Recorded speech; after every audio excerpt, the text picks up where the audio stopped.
আজকে হচ্ছে আমাদের কুইক বুকস এর 6 ক্লাস, তাই না? লাস্ট। আজকে আমরা যে কাজগুলা দেখব সেটা হচ্ছে, প্রথমে হচ্ছে প্রজেক্ট, কিভাবে প্রজেক্ট করতে হয় কুইক বুকস এর ভিতরে। তারপরে কিভাবে ব্যাংকে ডিপোজিট করতে হয়।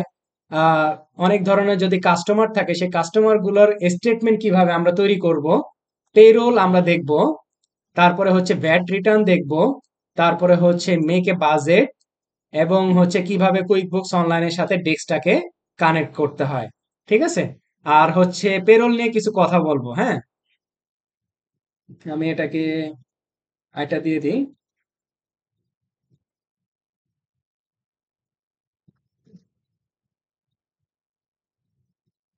পেরোল ডিসকাশন করব, ঠিক আছে? মানে QuickBooks payroll discussion.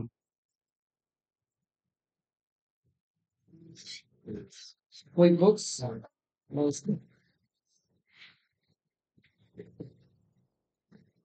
Online payroll discussion.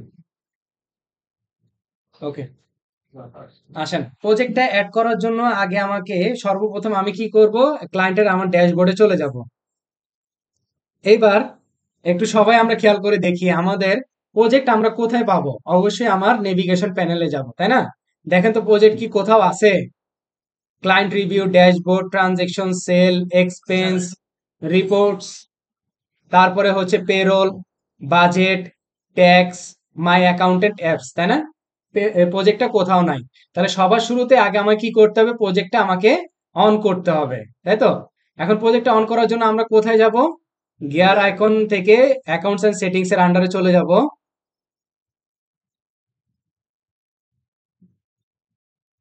এবার আমরা দেখি প্রজেক্ট অপশনটা খুঁজে বের করি। প্রজেক্টটা কোথায় আছে? সেলসে পাবো না, এক্সপেন্সে, টাইম, তারপর অ্যাডভান্সে চলে যাই। এই যে প্রজেক্ট, প্রজেক্টটা কি অফ করা আছে না? এখন এটাকে আমরা কি করব? অন করে দেব। অন করে জাস্ট সেভ করে দেবে, ডান দিয়ে বের হয়ে যাব। একটু রিলোড নিবে, দেখবেন যে নেভিগেশন প্যানেলে একটা প্রজেক্ট নামক একটা অপশন চলে আসবে। এই যে প্রজেক্ট চলে আসে। এবার আসেন প্রজেক্টে আমরা ক্লিক করব।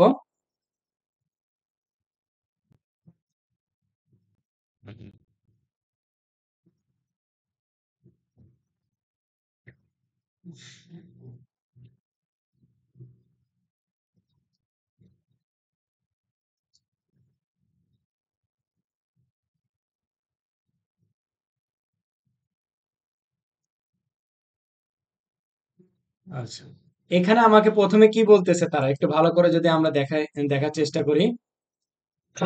প্রথমে আমরা প্রজেক্টটা অবশ্যই অন করে নিয়ে আসবো। Run your project with your confidence, make better decision by knowing how your jobs are doing. এখন হইতে পারে কোন একটা কোম্পানির অধীনে, এই যে অ্যালার্গেন রাকিব, এর অধীনে সে কি করতে পারে, আরো ছোটখাটো বিভিন্ন ধরনের প্রজেক্টের সাথে ইনভলভমেন্ট হইতে পারে। যদি রিয়েল এস্টেট হয়, তার বিভিন্ন ধরনের সাইটের বিভিন্ন প্রজেক্ট থাকতে পারে। যদি ই কমার্স হয়, ই কমার্সের বিভিন্ন ধরনের প্রজেক্ট থাকতে পারে। হেলথ কেয়ার যদি হয়, হেলথ কেয়ারের বিভিন্ন ধরনের প্রজেক্ট থাকতে পারে। এখন একটা কোম্পানির আন্ডার যখন বিভিন্ন ধরনের প্রজেক্ট গুলা হবে, তখন আমরা সেই প্রজেক্টটাকে আলাদা করে মেনটেন করার জন্য এক্সট্রা করে আমার অন্য আর কুইক বুকসটাকে ব্যবহার করতে হচ্ছে না। ওই অ্যাকাউন্টের ভিতরে আমাদের প্রজেক্টের অপশনটা অ্যাভেলেবেল আছে। এই যে এখানে একটা ভিডিও দেওয়া আছে 4 মিনিট 21 সেকেন্ডের, এটা আমরা দেখে নিব। এই যে প্রফিটেবিলিটি ওয়ান প্লেস, মানে একটা জায়গায় আমরা প্রফিটটা দেখতে পাবো। তারপরে আমাদের কস্ট কত হচ্ছে সেটাও আমরা দেখতে পাবো। তারপরে যদি আমাদের কোনো কিছু এলিমিনেশন করার প্রয়োজন হয়, এটাও আমরা এখান থেকে দেখতে পাবো। এই যে তার একটা নমুনা হিসেবে দেখায় দিচ্ছে। ইনকাম কত মাইনাস করলে কস্ট, সেখান থেকে কি বের হবে? প্রফিট বের হবে। ঠিক আছে?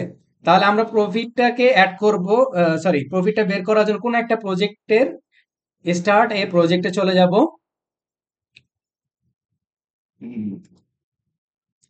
এই যে এখানে আমাকে একটা উইন্ডো তারা আমাকে দিচ্ছে প্রজেক্ট ডিটেইলস। প্রজেক্টের একটা নেম দিতে হবে, যেটা ম্যান্ডেটরি ফিল্ড। কাস্টমার দিতে হবে, নাম, কাস্টমারের নেম দিতে হবে, সেটাও কি একটা ম্যান্ডেটরি। তারপর start date, end date, progress status, এবং যদি তার কোনো যদি নোট থাকে সেটাও দিতে পারেন। ঠিক আছে? তাহলে আসেন আপনাদের সাথে যে ডাটা শেয়ার করব। উম,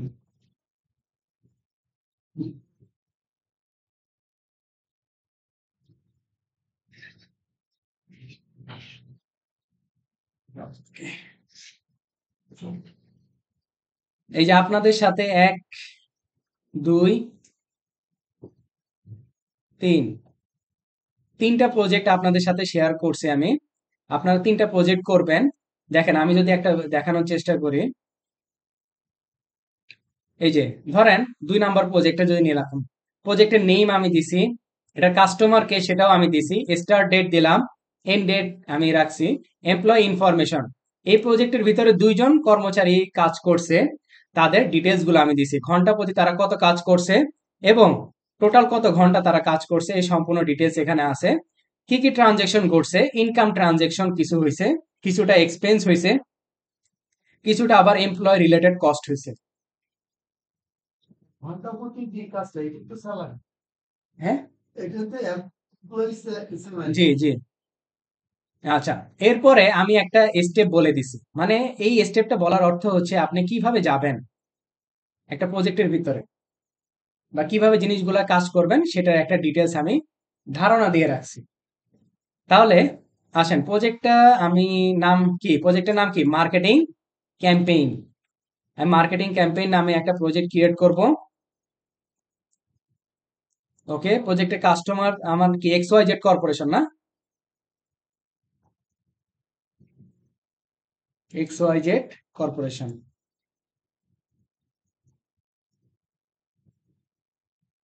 আমার কাছে আর অন্য কোনো ডিটেলস নাই, প্রয়োজনও নাই। এই যে তারা কেন ইন্ডিকেশন দেখাচ্ছে, কারণ এই আইডিতে তার হচ্ছে কি মাল্টি কারেন্সি অন করা, তাই না?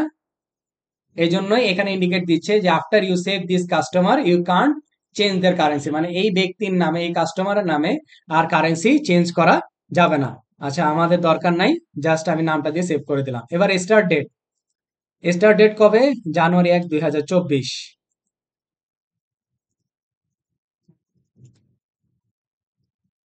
জানুয়ারি 1 2024। আর এন্ড ডেট হচ্ছে মার্চ 31,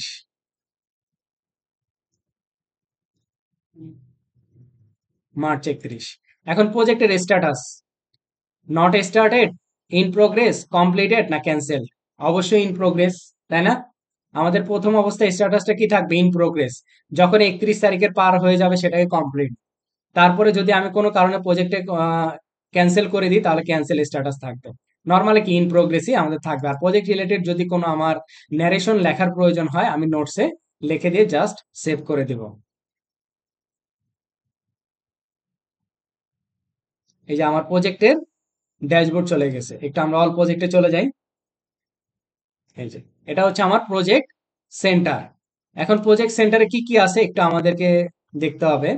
প্রজেক্ট সেন্টারের ভিতরে আছে প্রথমে স্ট্যাটাস, মানে আপনার প্রজেক্টগুলো এখন কি অবস্থায় আছে। এই যে একটু আগে যে আমরা অপশন দেখলাম ইন প্রোগ্রেস, তারপরে হচ্ছে অ্যাকসেপ্ট বা ক্যান্সেল, এই ধরনের যে অপশনগুলো দেখলাম আমরা এখান থেকে দেখতে পারি স্ট্যাটাস।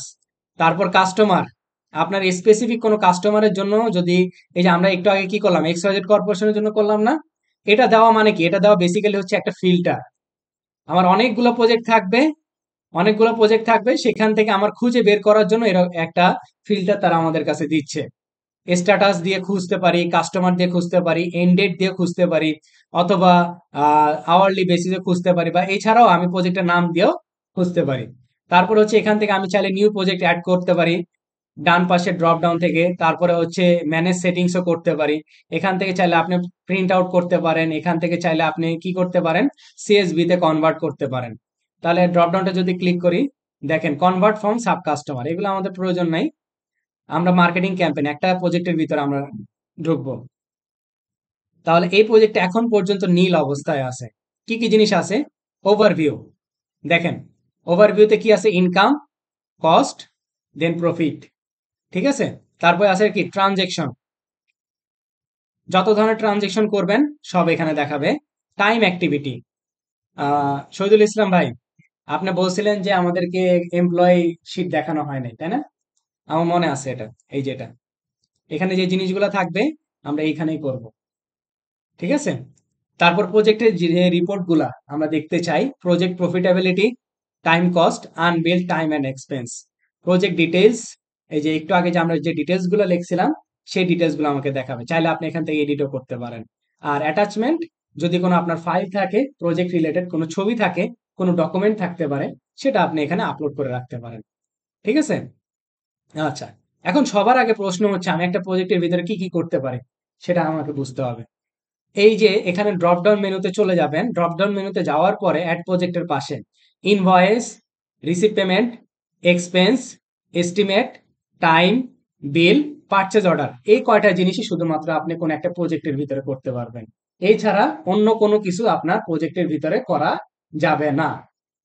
ঠিক আছে? Invoice, receive payment, expense, estimate, time, bill, purchase order, এই কয়টা জিনিস না, এগুলো কোনো কিছুই নাই। এখন এই যে আমি কি কার ভিতরে আছি বলেন তো, মার্কেটিং ক্যাম্পেইনের ভিতরে আছি না? এর ভিতরেও যদি আপনি চান আরেকটা প্রজেক্ট এখান থেকে অ্যাড করতে পারেন। এখন ধরেন আপনার ক্লায়েন্ট বলল যে মার্কেটিং ক্যাম্পেইন নামে তো একটা আছে, আপনি একটা ক্যাম্পেইন করবেন ই কমার্সের জন্য। এখন আপনি কি এখান থেকে করবেন? হ্যাঁ, এখান থেকে করলে কি সেটা, এইখান থেকে যদি করেন তাহলে কি সেটা মার্কেটিং ক্যাম্পেইনের ভিতরে চলে আসলো। আপনাকে কাজ করতে হবে কি, এই যে অল প্রজেক্ট মানে প্রজেক্ট সেন্টার থেকে ডিরেক্ট এসে আপনি এইখানে গিয়ে এই যে নিউ প্রজেক্টে গিয়ে অ্যাড করবেন। ঠিক আছে? নতুন প্রজেক্ট অ্যাড করতে গেলে আমার মূল ইন্টারফেসে আসতে হবে। আচ্ছা, এবার আসেন আমাদের যে ডাটাগুলো ছিল, সবার আগে এমপ্লয় ইনফরমেশন আমরা অ্যাড করব। ঠিক আছে? জন স্মিথ, সে 25 ঘন্টা কাজ করছে, সরি $25 তার প্রতি ঘন্টায়। কত ঘন্টা কাজ করছে? 80 ঘন্টা। তারপরে সারা জনসন $20 প্রতি ঘন্টায় কত ঘন্টা কাজ করছে? 60 ঘন্টা। আমরা আগে এই ইনফরমেশন গুলাকে অ্যাড করার চেষ্টা করবো। আচ্ছা, এবার একটু কথা বলি, সেটা হচ্ছে কি হলো, আমি যদি প্লাস নিউ আইকন থেকে আমি এখানে এমপ্লয় যাই, তাহলে আমার আবার কি করতে হবে, এই প্রজেক্টের আন্ডারে এসে আবার টাইম অ্যাক্টিভিটি থেকে এই জিনিসগুলোকে অ্যাড করতে হবে। তাহলে কোনটা করা যুক্তিযুক্ত, এখানে করা যুক্তিযুক্ত নাকি আমি প্লাস নিউতে গিয়ে করা? প্রজেক্ট তো আমার এই কোম্পানির ভিতরেই থাকতেছে, আমি যদি এখানে অ্যাড করে দিই তাহলে তো আমার মূল এমপ্লয় হিসেবে সে তো থাকতেছেই, তাকে আরেকটু স্পেসিফাই করে দিলাম যে সে এই প্রজেক্টে কাজ করতেছে, তাই না? তাহলে আমি ওইখানে গিয়ে করলে আবার, হ্যাঁ, না না না, অ্যাসাইন করা যায় প্লাস নিউতে গিয়ে করবেন, আপনি এমপ্লয়কে অ্যাড করবেন, এখানে এসে আবার আপনাকে সেই জিনিসটা করতে হবে। জি, না ওটা আসবে না। এই জন্য আমি এখান থেকে করলে সে সব জায়গায় মানে আর কি থাকতে পারবে, মেনিয়াতেও চলে যাবে। কারণ প্রজেক্ট আমরা করতেছি, আমার প্রজেক্টে যাবতীয় ইনফরমেশন তো প্রজেক্টে থাকবেই, আবার মূল অ্যাকাউন্টসে তো থাকবে, তাই না? মূল অ্যাকাউন্টসে থাকবে, এই জন্য আমরা এইখান থেকে আমি সাজেস্ট করবো এখান থেকে অ্যাড করা। যদি কোনো মানে আর কি কাস্টমার বলে যে আপনার, সরি, কোনো ক্লায়েন্ট যদি বলে যে আপনার এই প্রজেক্টে এই এমপ্লয়কে আমি হায়ার করতেছি এত টাকা রেটে, এত ঘন্টার জন্য, জি, ওইখানে অ্যাড করা উচিত, এটাই সাজেস্টেড। আসেন ট্র্যাক টাইমে আমি চলে যাব, এই যে ইন্টারফেসটা চলে আস, আমরা ওই প্লাস থেকে গেলেও আমার এই ইন্টারফেসটা আসবে। এখন এখানে আমাকে বলতেছে, দেখেন ডেট দিতে বলতেছে, নেম দিতে বলতেছে, কস্ট প্রতি ঘন্টায় কত, সার্ভিসটা কি, বিলেবল, তার টাইম, এস্টার, হ্যাঁ,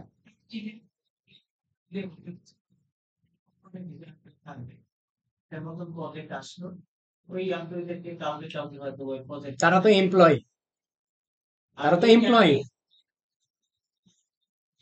প্রতিষ্ঠান থেকেও হায়ার হইতে পারে, বাইরে থেকেও হায়ার হইতে পারে, এই প্রজেক্টের জন্য আমি তাকে অ্যাসাইন করতেছি শুধু।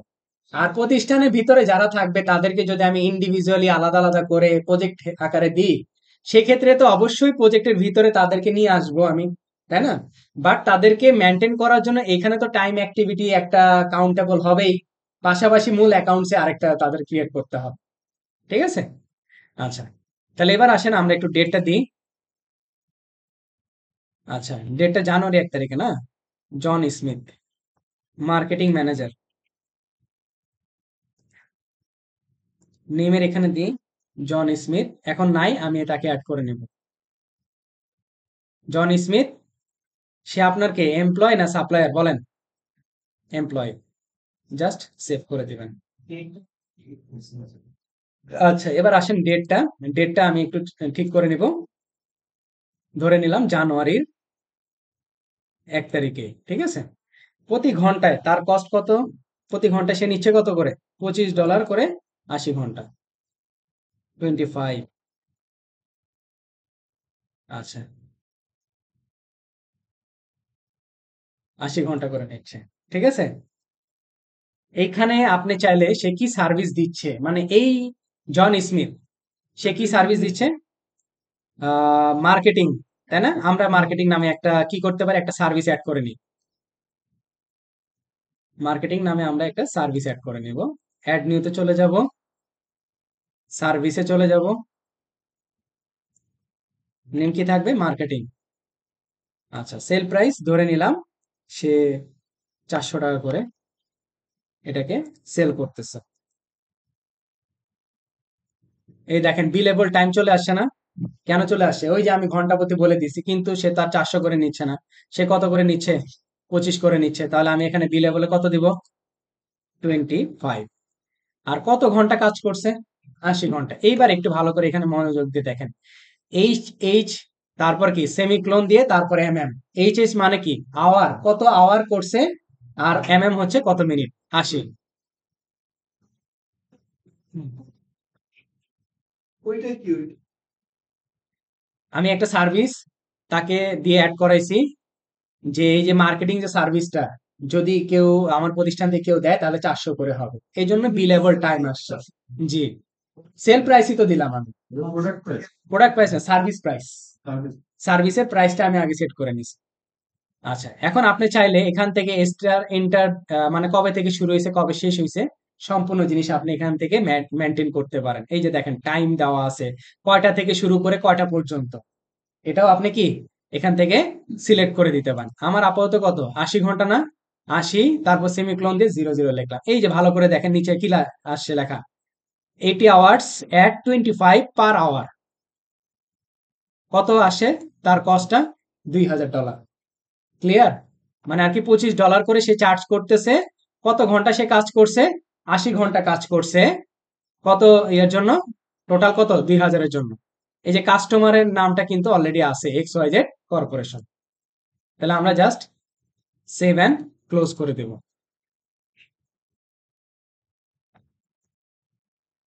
অলরেডি দেখেন ইন্টারফেসের মধ্যে কি শো করছে না? একটু দেখেন তো ওভারভিউতে, যদি আমি একটু যাই, দেখেন তো ওভারভিউটা একটু দেখতে অন্যরকম লাগতেছে না এখন? মাইনাস কস্ট কত, 2000 হয়েছে না? কারণ এমপ্লয়কে আপনার কত 80 ঘন্টা করে আপনি সার্ভিস, সে আপনার কাছ থেকে কি টাকা নিচ্ছে না? 2000 টাকা। 80 ঘন্টা সে সার্ভিস দিছে, $25 করে সে চার্জ করছে। এবার আসেন আরেকটা অ্যাড করি। এখান থেকেও চাইলে আপনি অ্যাড করতে পারেন, অথবা আরেকটা অপশন, এই যে ড্রপ ডাউন মেনুতে গিয়ে টাইমে গিয়েও অ্যাড করতে পারেন। এইবার কাকে অ্যাড করবেন? সারা জনসন।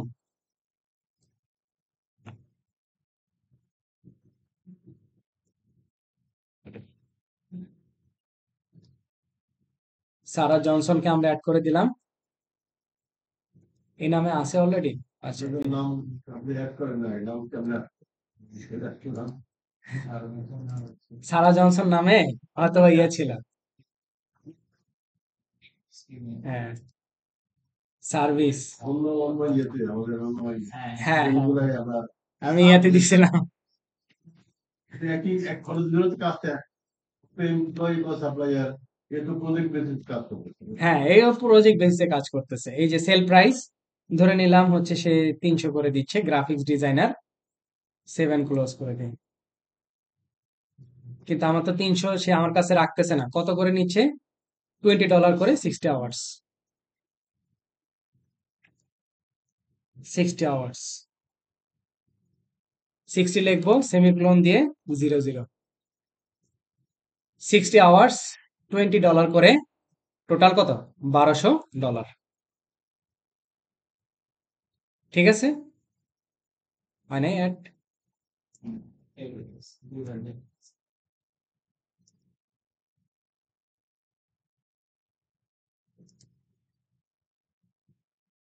ও, এই যে 20 দেখছেন, কস্ট রেট কিন্তু আপনি দেন নাই, এই রেটটা তো দেন নাই, এই জন্য আপনার অ্যাড হয় নাই। এবার দেখেন কত, 3200 হয়েছে না? আগের 2000, পরের 1200, টোটাল কত? 3200। কি এখন পর্যন্ত কি মাইনাসে রয়ে গেছে? কারণ কি আমি আর কোনো কি ইনভয়েস বা ইনকাম রিলেটেড কোনো কাজ করি নাই, এই জন্য। এবার আমি নিচে বলছি আমার ইনকাম ট্রানজেকশন। এখন আমি এখানে ইনভয়েস দুইটা দিছি, আপনারা দুইটা ইনভয়েস ক্রিয়েট করবেন, ঠিক আছে? দুইটার নামে কি দুইটা ইনভয়েস ক্রিয়েট করবেন। আমি একটা অ্যাড করে দেখাচ্ছি। ইনকাম ইনভয়েস নাম্বার 1, আচ্ছা, আমি কিন্তু ডেট দিই নাই, ইনভয়েসের ডেটটা দিই নাই। আপনারা অবশ্যই ডেট দিবেন, কিন্তু সেটা অবশ্যই হইতে হবে কি এই প্রজেক্টের ডেটের ভিতরে, আবার প্রজেক্টের ডেটের বাইরে চলে যাওয়া যাবে না।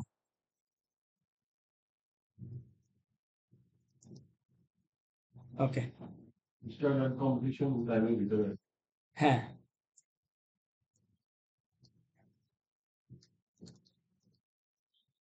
জানুয়ারি 10 তারিখে দিলাম। এগুলো সব অন করে রাখছো? শিপিং ডেট এগুলা তোমার সব অপশন অন করে রাখছো, ট্র্যাকিং নাম্বার পর্যন্ত অন করে রাখছো, শুধু খালি ক্লাস আর লোকেশন। হ্যাঁ, ক্লাস আর লোকেশন অ্যাড করো নাই, নাহলে ওটাও শো করতো। আচ্ছা, যাক ভালো। রাখি পেমেন্ট করে দিতে। না, এটা রাকিবের অ্যাকাউন্ট, কারণ আমার অ্যাকাউন্টে আবার মানে আর কি টাইম শেষ, কত আর অ্যাকাউন্ট করবো বলেন। কেনা কেনা নাই করে। হ্যাঁ, প্রিমিয়াম, আমার তো গ্লোবাল ভার্সন, তো আমি পেইড চালাচ্ছি। হ্যাঁ, ওটা তো পেইড চালাচ্ছি। আচ্ছা, সোশ্যাল মিডিয়া মার্কেটিং সার্ভিস, ওটা তো পেইড চালাচ্ছি। না, এরকম কোম্পানি 30 দিনে আর কত কোম্পানি ক্রিয়েট করবো, সেই জন্য বললাম আর কি। আমি একটা স্টক অ্যাড করে নিই, ধরে নিলাম আমার কাছে social media marketing service, sorry, সার্ভিসে দিব। ওকে, এটা সেল প্রাইস হচ্ছে 800 করে। ডিজিটাল মার্কেটার যারা, ঠিক আছে, তারা সার্ভিস দিচ্ছে 800 করে। এই দেখেন 800 করে চলে আসছে। কোয়ান্টিটি কি বলছি? 8000। অনেক টাকা দিয়ে রাখছি তাদেরকে, এত টাকা দেওয়া ঠিক না, কি বলেন? হ্যাঁ, আমাদের বেশি, এই যে 8000 দিয়ে দিলাম, ট্যাক্স হচ্ছে এক্সামটেড। আপনারা এরকম করে এক এক করে ক্রিয়েট করবেন। আমার আপাতত কিছু করার নাই, জাস্ট 7 ক্লোজ। এই যে দেখেন 8000, দেখছেন হুট করে চেঞ্জ হয়ে গেল না? কত পার্সেন্ট প্রফিট করছেন আপনি? 8000 টাকার এখন পর্যন্ত একটা ইনকাম, মানে একটা ইনভয়েস করছেন কত, 8000 টাকার, আর আপনার খরচ হয়েছে 3200 ডলার। তাহলে টোটাল আপনার প্রফিট আছে এখন পর্যন্ত কত? 4800। কথা বুঝাতে পারছি? এইভাবে করে আমরা কি করতে পারি, একটা প্রজেক্টের ভিতরে, এই যে আপনি ট্রানজেকশনে গেলে আপনার এই যে কি কি ট্রানজেকশন গুলো ঘটছে, মানে এই প্রজেক্টের ভিতরে আপনি কি কি করছেন, সব ইন্টারফেসটা আপনি এখানে দেখতে পাবেন। এই যে টাইম চার্ট সে করছে 2টা, তারপর একটা মার্কেটিং ক্যাম্পেইন করছে, এটাও দেখতে পারতেছে। টাইম অ্যাক্টিভিটিতে গেলে শুধুমাত্র টাইম রিলেটেড, এই যে এখানে ড্রপ ডাউনে ক্লিক করলে এই যে জন স্মিথ, সারা জনসন, এই যে দেখা যাচ্ছে কিন্তু। তারপরে প্রজেক্টের রিপোর্ট, এখন আপনি যদি প্রজেক্টের রিপোর্ট প্রফিটেবিলিটি কত পার্সেন্ট এটা একটু আমরা দেখতে চাই, ভিউতে যাব, অল ডেট দিয়ে রান রিপোর্ট করব। এই যে দেখেন প্রফিটেবিলিটি 8000 টাকার টোটাল ইনকাম, এক্সপেন্স হচ্ছে টোটাল এক্সপেন্স বাদ দিয়ে কত, 3200, তাহলে নেট অপারেটিং ইনকাম কত, 4800, যেটা কি নেট ইনকাম হিসেবে রয়ে গেছে। ক্লিয়ার? মানে প্রজেক্টের ভিতরেও আমরা সম্পূর্ণ জিনিসগুলো দেখতে পারতেছি। ওকে, আমরা এটাই দেখার জন্য আমি আসতেছি এক এক করে। রিপোর্ট সেন্টারে চলে যাই,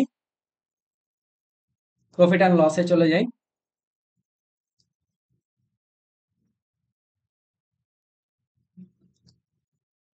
অল ডেট দিব, রান রিপোর্ট দিলাম।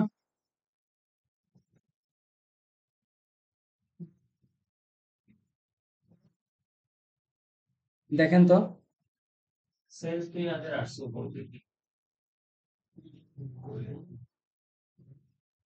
আমরা কি ইনকামের, টোটাল ইনকামের মধ্যে চেক করে, তাই না? টোটাল ইনকামে চেক করে।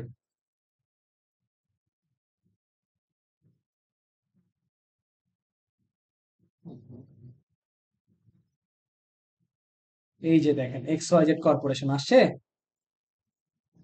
প্রজেক্টের নাম ধরে আসবে অবভিয়াসলি। রেভিনিউ।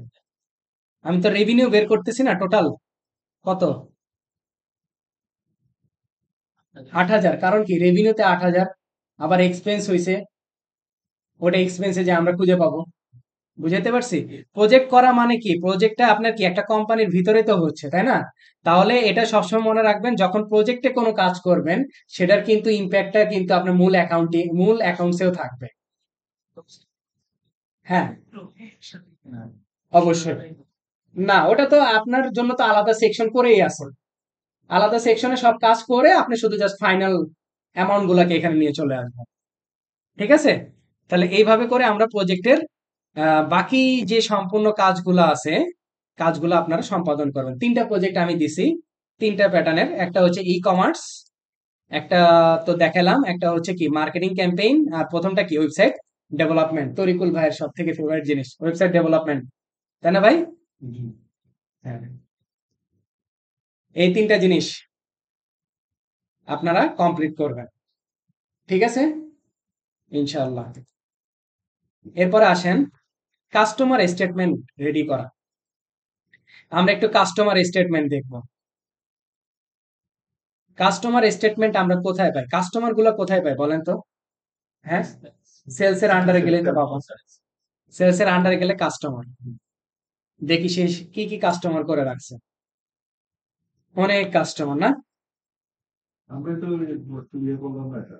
হ্যাঁ এগুলো তো আমরা দিয়ে গেছিলাম যে আগে প্রজেক্ট গুলায়, আগে ইয়েগুলা কাজগুলায় হ্যাঁ সেলস যখন করলাম তারপর অ্যাড করলাম না তখন। হ্যাঁ। এখন ক্লায়েন্ট এটা কার অ্যাকাউন্ট? রাকিবের অ্যাকাউন্ট, তাই না? এখন এই ডেভিড উইলসন কে? তার একটা কাস্টমার।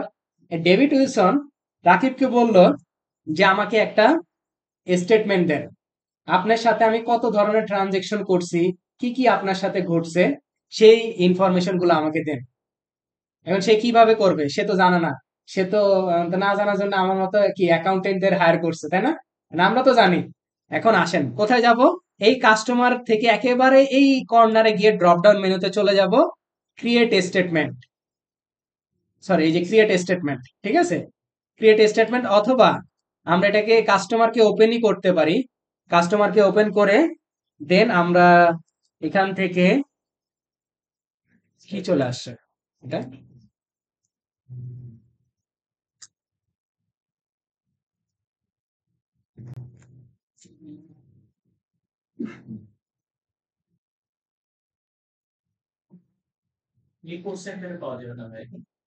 না না, রিপোর্ট সেন্টারে না, এগুলা কাস্টমার স্টেটমেন্ট, ইন্ডিভিজুয়াল না।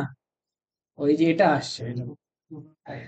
আচ্ছা, নিউ ট্রানজেকশনের আন্ডারে এই যে ড্রপ ডাউন মেনুতে গেলেই হচ্ছে আপনার এই যে স্টেটমেন্ট এটা পাওয়া যায়, অথবা ওই যে কাস্টমারের নাম থেকে ডান পাশে চলে গেলে স্টেটমেন্ট। আসেন আমরা যে কোনো জায়গা থেকে যেতে পারি। ডেভিড উইলসন, এইখানে আমরা একটু চেঞ্জটা দেখার চেষ্টা করব। স্টেটমেন্ট বেসিক্যালি হয় 3 প্যাটার্নের, একটা হচ্ছে ব্যালেন্স ফরওয়ার্ড, একটা হচ্ছে ওপেন আইটেম, একটা হচ্ছে ট্রানজেকশন স্টেটমেন্ট। আমরা 3টে ডাউনলোড করব, 3টা ডাউনলোড করে 3টাতে কি রকম দেখা যায় সেটা আমরা দেখার চেষ্টা করব। ব্যালেন্স ফরওয়ার্ডে ধরে নিলাম আজকে স্টেটমেন্টের ডেট আজকে দিলাম, কবে থেকে শুরু হয়েছে, কবে থেকে কাজ করছো? 23-এ না? তোমার অ্যাকাউন্টে কাজ করছো কবে থেকে? 23। 23-এর ধরলাম জানুয়ারি 1, জানুয়ারি 1 থেকে, হ্যাঁ 20-এর 1 তারিখ। হ্যাঁ, এখান থেকে অ্যাপ্লাই করে দিলাম। একটু এখান থেকে ড্রপ ডাউন মেনুতে গিয়ে সেভ এন্ড ক্লোজ করব। আমরা প্রথমে কি ট্রানজেকশনটা ডাউনলোড করলাম বলেন তো? ব্যালেন্স ফরওয়ার্ড না? ডাউনলোড হয়েছে?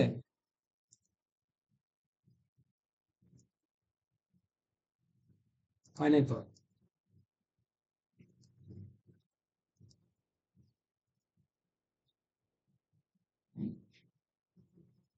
ও প্রিন্ট করে নাই, সরি। প্রিন্ট আর প্রিভিউতে যাব, ডাউনলোড করলাম। কি নাম? ব্যালেন্স ফরওয়ার্ড না?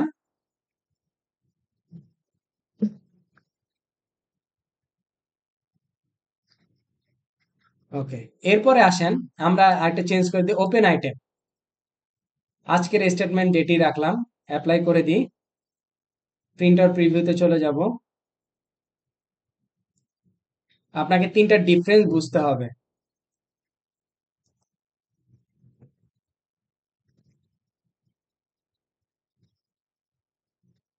Open statement, transaction statement. Start date একটু সিলেক্ট করে দিই, 23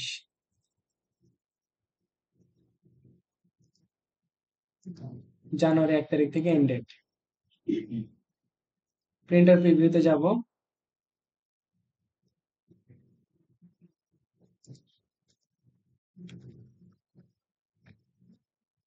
ট্রানজেকশন। ওকে, আসেন এবার আমরা তিনটা ডিফারেন্স একটু ভালো করে খেয়াল করব।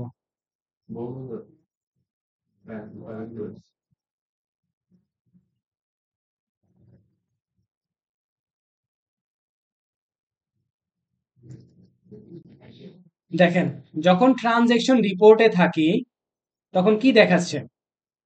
শুধু ট্রানজেকশন গুলো দেখাচ্ছে না? হ্যাঁ, শুধু ট্রানজেকশন। যখন ওপেন স্টেটমেন্টে থাকি তার মানে ওই ব্যক্তির নামে এখন পর্যন্ত ওপেন ইনভয়েস কত আছে। আমরা সবাই জানি ওপেন ইনভয়েসটা কি, তাই না? মানে ওই ডেট চলতেছে, ওই ডেটের মধ্যে যতগুলো ইনভয়েস মানে আর কি চলমান অবস্থায় সেটাকে বলতেছে কি ওপেন ইনভয়েস, তাই না? আর যখন ব্যালেন্স ফরওয়ার্ডটা হচ্ছে কি আপনার কত ব্যালেন্স পরবর্তীতে গিয়ে ফরওয়ার্ড হচ্ছে, বা এক মাস থেকে আরেক মাসের, ওই যে আমরা লেজার যখন করছি বিএফ সিএফ করছি না, ব্যালেন্স ফরওয়ার্ড, ঠিক এটা হচ্ছে ব্যালেন্স ফরওয়ার্ড স্টেটমেন্ট। এখন আপনার কাছে ক্লায়েন্ট কোন টাইপের স্টেটমেন্ট চাইতে পারে? যদি বলে যে আমাকে ট্রানজেকশন টাইপের, মানে যতগুলো ট্রানজেকশন ঘটছে সবগুলোর জন্য আমাকে রিপোর্ট দাও, তাহলে আপনি কোন রিপোর্ট জেনারেট করবেন? Transaction statement. তারপরে যদি বলে যে আমার কত অ্যামাউন্ট বাকি আছে তোমার সাথে ট্রানজেকশনের জন্য, কত ডিউ ডেট, এই যাবতীয় ডিটেলস গুলো দেওয়ার জন্য আপনি কি করবেন? জাস্ট ওপেন স্টেটমেন্টটাকে ডাউনলোড করবেন। আর কত ব্যালেন্স ফরওয়ার্ড হবে পরের নেক্সট মান্থে, যদি ক্লায়েন্ট বলে যে পরের মাসে আপনার সাথে আমার আর কত ডিউ আছে, এই রকম ব্যালেন্স ফরওয়ার্ডের একটা স্টেটমেন্ট দেন, তখন আপনি কি ব্যালেন্স ফরওয়ার্ডের স্টেটমেন্টটা দিবেন। এখন আপনাকে বুঝতে হবে ক্লায়েন্ট কোন টাইপের আপনার কাছে জিনিসটা চাবে। ক্লিয়ার? ওকে, হ্যাঁ, আমরা আমাদের দেশে যে ব্যাংক কাস্টমার অ্যাকাউন্ট চাইলে হ্যাঁ, ওটা তো ট্রানজাকশন ওয়াইজ চায় না আমাদের দেয় একটা। একটাই একটাই দেয়, বাট বাইরের দেশে তিনটা প্যাটার্ন, ওই জন্য তিনটা প্যাটার্নই দেখাই দিলাম, যে প্যাটার্নে হইতে পারে। নাই যে ওপেন আইটেমটা কি? আচ্ছা, এই যে এখানে ওপেন বলেন, ওপেন ইনভয়েসটা কি আগে আপনাকে সেটা বলুন। মোবাইল ছিল 5,000 টাকা হ্যাঁ, বা $5,000, আমি এখান থেকে অলরেডি পেইড হয়েছে 3,000, না, বাকি 2,000 ওপেন। এটা ইনভয়েসটা বলার অর্থ হচ্ছে যে ওপেন ইনভয়েস শব্দটার অর্থ হচ্ছে যে আপনার ডিউ ডেট এখনো ক্রস করে নাই, আপনার পেমেন্ট নিয়ে এখানে কোনো ইস্যু নাই, ডিউ ডেটটা ক্রস করে নাই, আপনার ডিউ ডেট আছে, সেটা এখন পর্যন্ত আনপেইড অবস্থায়, হোক সেটা পুরাটা অথবা অর্ধেক, এটাকে বলা হচ্ছে open invoice. Due date of payments. হ্যাঁ, যদি আপনাকে বলে যে এই যে ধরেন একটা ইনভয়েস সৃষ্টি হলো রাকিবের সাথে, আমি একটা ট্রানজেকশন করলাম, একটা ইনভয়েস করলাম, সেটা ডিউ ডেট হচ্ছে নভেম্বরের 30 তারিখ পর্যন্ত। এই নভেম্বরের 30 তারিখ পর্যন্ত, এই পেইড না হওয়া পর্যন্ত এটা চলতে থাকবে কি ওপেন ইনভয়েস নামে থাকবে। আর যখনই ডিসেম্বর 1 তারিখ হয়ে যাবে তখন এটার নাম হয়ে যাবে ওভার ডিউ ইনভয়েস। ঠিক আছে? ইন্ডিপেন্ডেন্টলি ক্লোজ করে পেমেন্ট কমপ্লিট হয়ে যায়। হ্যাঁ, আবার ডিউ ডেট এর আগেই পেমেন্ট কমপ্লিট হচ্ছে, তখন তো পেইড। তখন আর ডিউ ডেট না না, ওটা আর ওপেন ইনভয়েসে থাকবে না, সেটা হয়ে যাবে এই যে আপনার এই যে রিসেন্টলি পেইড অপশনে চলে যাবে। ঠিক আছে? ব্যালেন্স ফরওয়ার্ডটা হচ্ছে আপনার কত ব্যালেন্স এই ক্লায়েন্টের সাথে পরবর্তীতে গিয়ে অ্যাড হবে। ওই যে ওপেন ব্যালেন্স আসছে না, আমরা যখন কাস্টমার স্টেটমেন্ট কাস্টমারকে যখন অ্যাড করছিলাম তখন কিছু ওপেন ব্যালেন্স আসছিল না, এটাই কি ওই যে ব্যালেন্স ফরওয়ার্ড। জি জি জি জি, ওকে।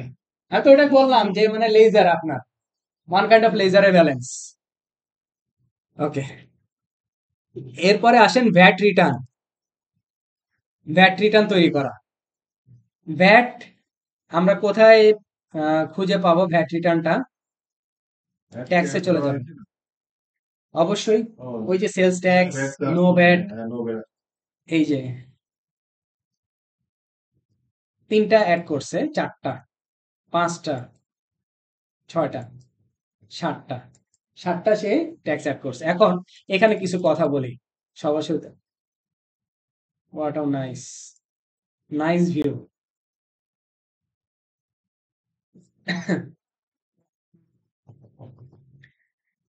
এখন ভ্যাট নিয়ে কথা যেহেতু উঠছে, বলি কিছু কথা। সেটা হচ্ছে আমরা কি হিসেবে কাজ করবো প্রতিষ্ঠানে, একজন অ্যাকাউন্টেন্ট বা বুককিপার।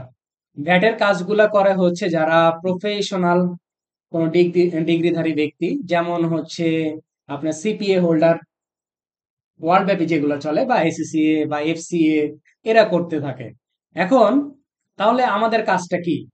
আমরা যে সারা বছর অ্যাকাউন্টসটাকে মেনটেন করলাম, তাহলে আমরা ভ্যাটে কি আমাদের হেল্পিং হ্যান্ড হিসেবে লাগে না? আমরা যখন কোনো জায়গায় অডিট করি, অডিট করার সময় কি আমরা ওই প্রতিষ্ঠানের যাবতীয় ডিটেলস গুলো এক বছরে সবগুলো চেক করি। ওই ডিটেলস গুলো মেনটেন করার জন্য কি একজন লোক রাখে প্রতিষ্ঠান, সেটার নাম কি অ্যাকাউন্টেন্ট, তাই না?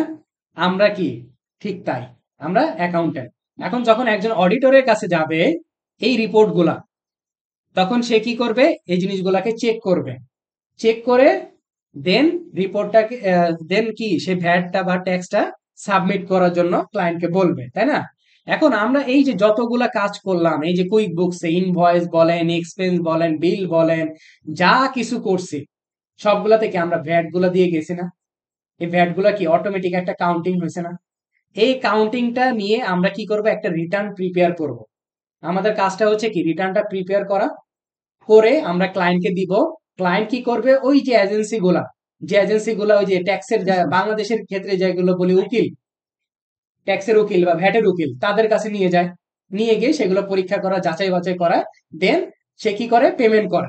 ক্লায়েন্ট কি পেমেন্ট করলো, পেমেন্ট করার পরে ক্লায়েন্ট এসে আমাকে বলবে যে আমি ট্যাক্সটা দিয়ে দিছি, তখন আমার আরেকটা কাজ। মানে এখানে কাজটা হচ্ছে আমার দুইটা। আমি যে এই যে সম্পূর্ণ কাজগুলা করলাম, এটার একটা আমি রিটার্ন তৈরি করে দেবো বা একটা স্টেটমেন্ট তৈরি করে দিব, যে স্টেটমেন্টে আমার কত জিনিসগুলা হয়েছে, জিরো রেটেড ট্যাক্সের ক্ষেত্রে হোক বা 20%। হ্যাঁ, এই জিনিসগুলো আমি কি করব? ক্লায়েন্টকে দিব। এটা হচ্ছে প্রথম কাজ। ক্লায়েন্ট এজেন্সির কাছে যাবে, অডিট রিপোর্ট তৈরি করবে, রিপোর্ট তৈরি করার পর সবকিছু কমপ্লিট করার পর দেন ট্যাক্স ফাইলটা জমা দিবে।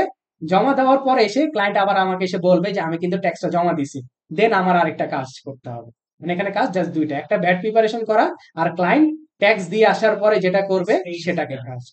তাহলে এবার আসেন আমি একটা জিনিস দেখাই। প্রিপারেশন, তাহলে এই যে মাল্টি কারেন্সি ট্যাক্স, তাই না?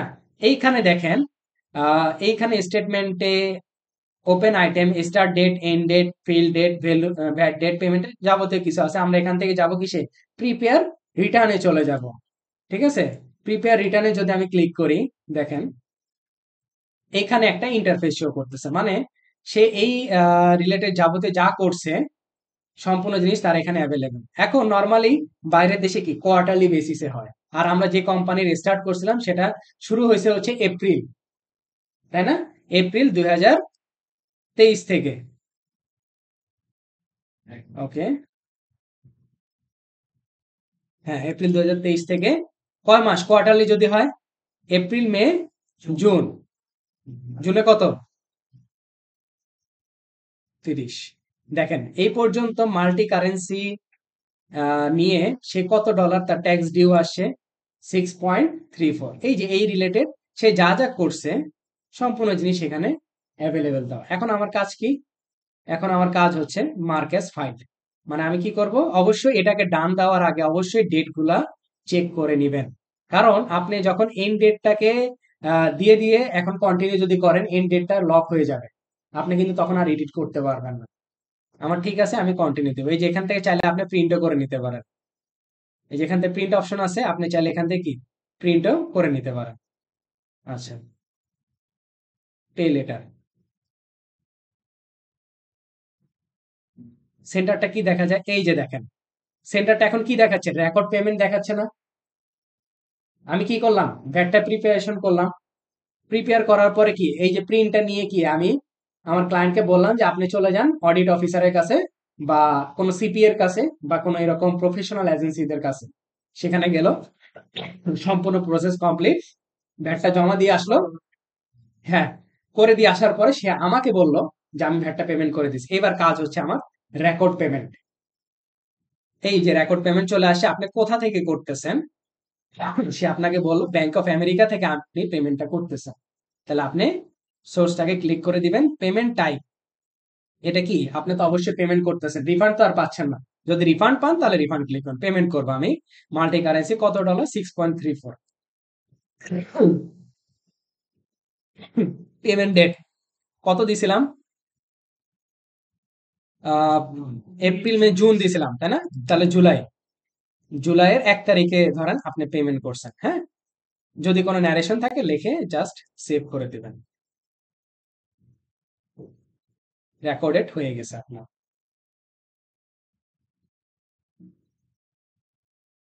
দেখেন কি রকম দেখায়, এই যে গ্রিন সিগন্যাল, তার মানে আপনার ওই টার্মের ভিতরে বুক কিপিং এর কাজ ডান। ঠিক আছে, ক্লায়েন্টের সাথে আপনার ভ্যাট বা ট্যাক্স যেটাই বলেন না কেন, জিএসটি যেই নামেই ডাকেন না কেন, আপনার কাজ এতটুকুই। কথা বুঝাইতে পারছি? ঠিক একইভাবে 1 বছরে সম্পূর্ণটা কমপ্লিট করবেন। জি অবশ্যই। না না, এই যে মাল্টি কারেন্সির জন্য আমি করছি। তার এই যে দেখেন আবার ট্যাক্স সেন্টারে তো চলে যান, এই যে ট্যাক্স সেন্টারে গিয়ে আবার রিটার্ন প্রিপেয়ার করবেন, প্রত্যেকটার জন্য আলাদা আলাদা করতে হয়। প্রত্যেকটা যতগুলো ট্যাক্স অ্যাড থাকবে, যতগুলো ভ্যাট অ্যাড থাকবে, প্রত্যেকটার জন্য আলাদা আলাদা আপনার কি করতে হবে, রিটার্ন প্রিপেয়ার করতে হবে। ঠিক আছে, প্রত্যেকটার জন্য আলাদা আলাদা আপনাকে পেমেন্ট করতে হবে। অনেক বেশি কাজ, তাই না? এভারেজ ধরে ভালো হইতে মনে হয়। আমরা বাঙালিরা কিন্তু তাই করি, বাট বিদেশের প্রসেসটা কিন্তু এটা। ঠিক আছে, ওই জন্য ওই যে আলোচনা ওই দিন যখন বায়ার কমিউনিকেশন নিয়ে আলোচনা করতেছিলাম, হয়তো বা শুনেন নাই, মার্কেট প্লেসের ক্লাসের দিনও এটা আলোচনা করব। একটা আলোচনা করছিলাম যে হচ্ছে আপনি যে দেশের বায়ারের সাথে কাজ করবেন, সেই দেশের কালচার নিয়ে আপনাকে চর্চা করতে হবে। এটাই এই জন্য বুঝাইছি, কারণ আমরা বাঙালিরা তো যেভাবে করি, বাইরের দেশ তো আর সেভাবে করা না। হ্যাঁ। আমার তো $20 করে হয় না, এই জন্য ওদের $5 $6 মানে বিলো $5 হয় না।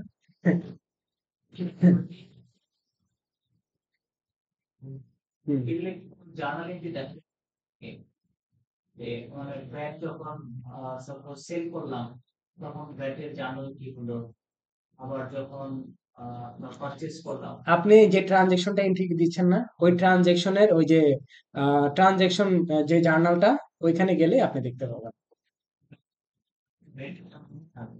হুম। এর জন্য সাপোজ এন্ট্রিটা কি হচ্ছে, জার্নাল এন্ট্রিটা আলাদা থাকে না প্যাকেটে। না, জার্নাল এন্ট্রিটা অটোমেটিক্যালি অ্যাডজাস্ট হয়ে যাবে। ঠিক আছে, কারণ কুইক বুকস এর জার্নালটা স্ট্রং তো অনেক, দেখা গেছে যে অনেক কিছুই হয়তো আমাদের কাছে মনে হচ্ছে যে আমরা জার্নাল দিচ্ছি না, তাহলে কোথায় যাচ্ছে, কিন্তু কুইক বুকস কিন্তু অটোমেটিক্যালি সে তার নিজস্ব ক্যাপাবিলিটিতে সবকিছু সেটেল ডাউন করে ফেলে। পেয়েবল হয়ে গেল হ্যাঁ। 1 তারিখে গিয়ে যখন আমি জুলাই 1 তারিখে পেমেন্ট করলাম, তাহলে ব্যাক পেয়েবল থেকে সাপোজ আমি পেমেন্টটা নিলাম, হুম। মানে এরকম কিছু রেকর্ডিং তৈরি হতে হবে। হ্যাঁ, ওরা অটোমেটিক্যালি ব্যাক হ্যান্ডে করে ফেলছে, এই জন্য আর কি আমার করতে হয় না অনেক কিছু। এটাই তো ক্লাউড অ্যাকাউন্টিং এর মজাটা তো এখানে। ঠিক আছে, মানে আর কি আমরা অনেক জিনিস আবার যখন জেরো করতে যাবো, দেখবেন যে জেরোটা আবার অন্যরকম লেভেলের। ঠিক আছে, জেরোটা আবার অন্যরকম লেভেলের। যদিও জেরোর থেকে সব থেকে বেশি কাজ হচ্ছে quick books. Quick বুকসেই maximum client যারা স্মল বা মিডিয়াম সাইজ আছে, তারাই ওই ভ্যাট রিটার্ন গুলো করে, ইয়েগুলা এই জিনিসগুলো করে। আর নর্মালি প্রতিষ্ঠানগুলোতে একটা নির্দিষ্ট সময় সাবস্ক্রিপশন দিয়ে কিনে কিনে জাস্ট এই এন্ট্রি গুলা দিয়ে রিপোর্ট গুলা বের করে, কারণ এখান থেকে রিপোর্ট তো আপনার 100% অ্যাকুরেট, এই জন্যই। আচ্ছা ওকে, তাহলে এভাবে করে আপনারা রিটার্ন গুলো তৈরি করবেন। এবার আসেন বাজেট। আচ্ছা, বাজেটের কোনো অপশন দেখছেন কি এখানে? আছে না? অপশন লিখে দিছে।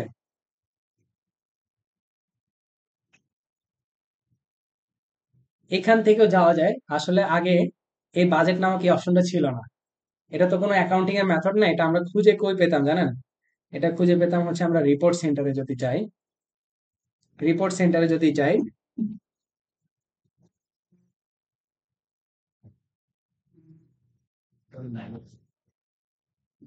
এখন রাখে নাই,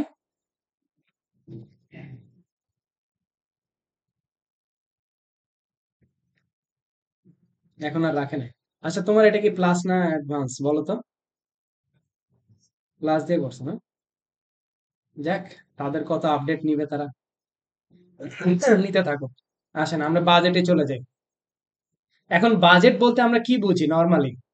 কোনো কিছুর মানে আর কি ফোরকাস্টিং বলেন বা প্রি ডিটারমিনেশন বলেন, তাই না? আমরা পূর্ব পরিকল্পনা করি, আমার প্রিভিয়াস যা থাকবে, যা ডেটা থাকবে সেটার উপর বেসমেন্ট করে আমরা কোনো একটা বাজেট তৈরি করতে পারি, তাই না?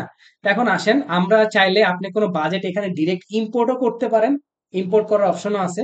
আমরা একটা বাজেট ক্রিয়েট করব, ক্রিয়েট করে দেখার চেষ্টা করব। দেখেন আপনার কাছে বাজেট বা ইন্টারফেস সব একের পর এক চেঞ্জ। বাজেট টাইপ হতেছে প্রফিট অ্যান্ড লস। পিরিয়ড যদি আমরা দিই 24 এপ্রিল থেকে মার্চে 24 পর্যন্ত করব, হ্যাঁ। কনসোলিডেট সাবডিভাইডেড, কনসোলিডেট রাখবো।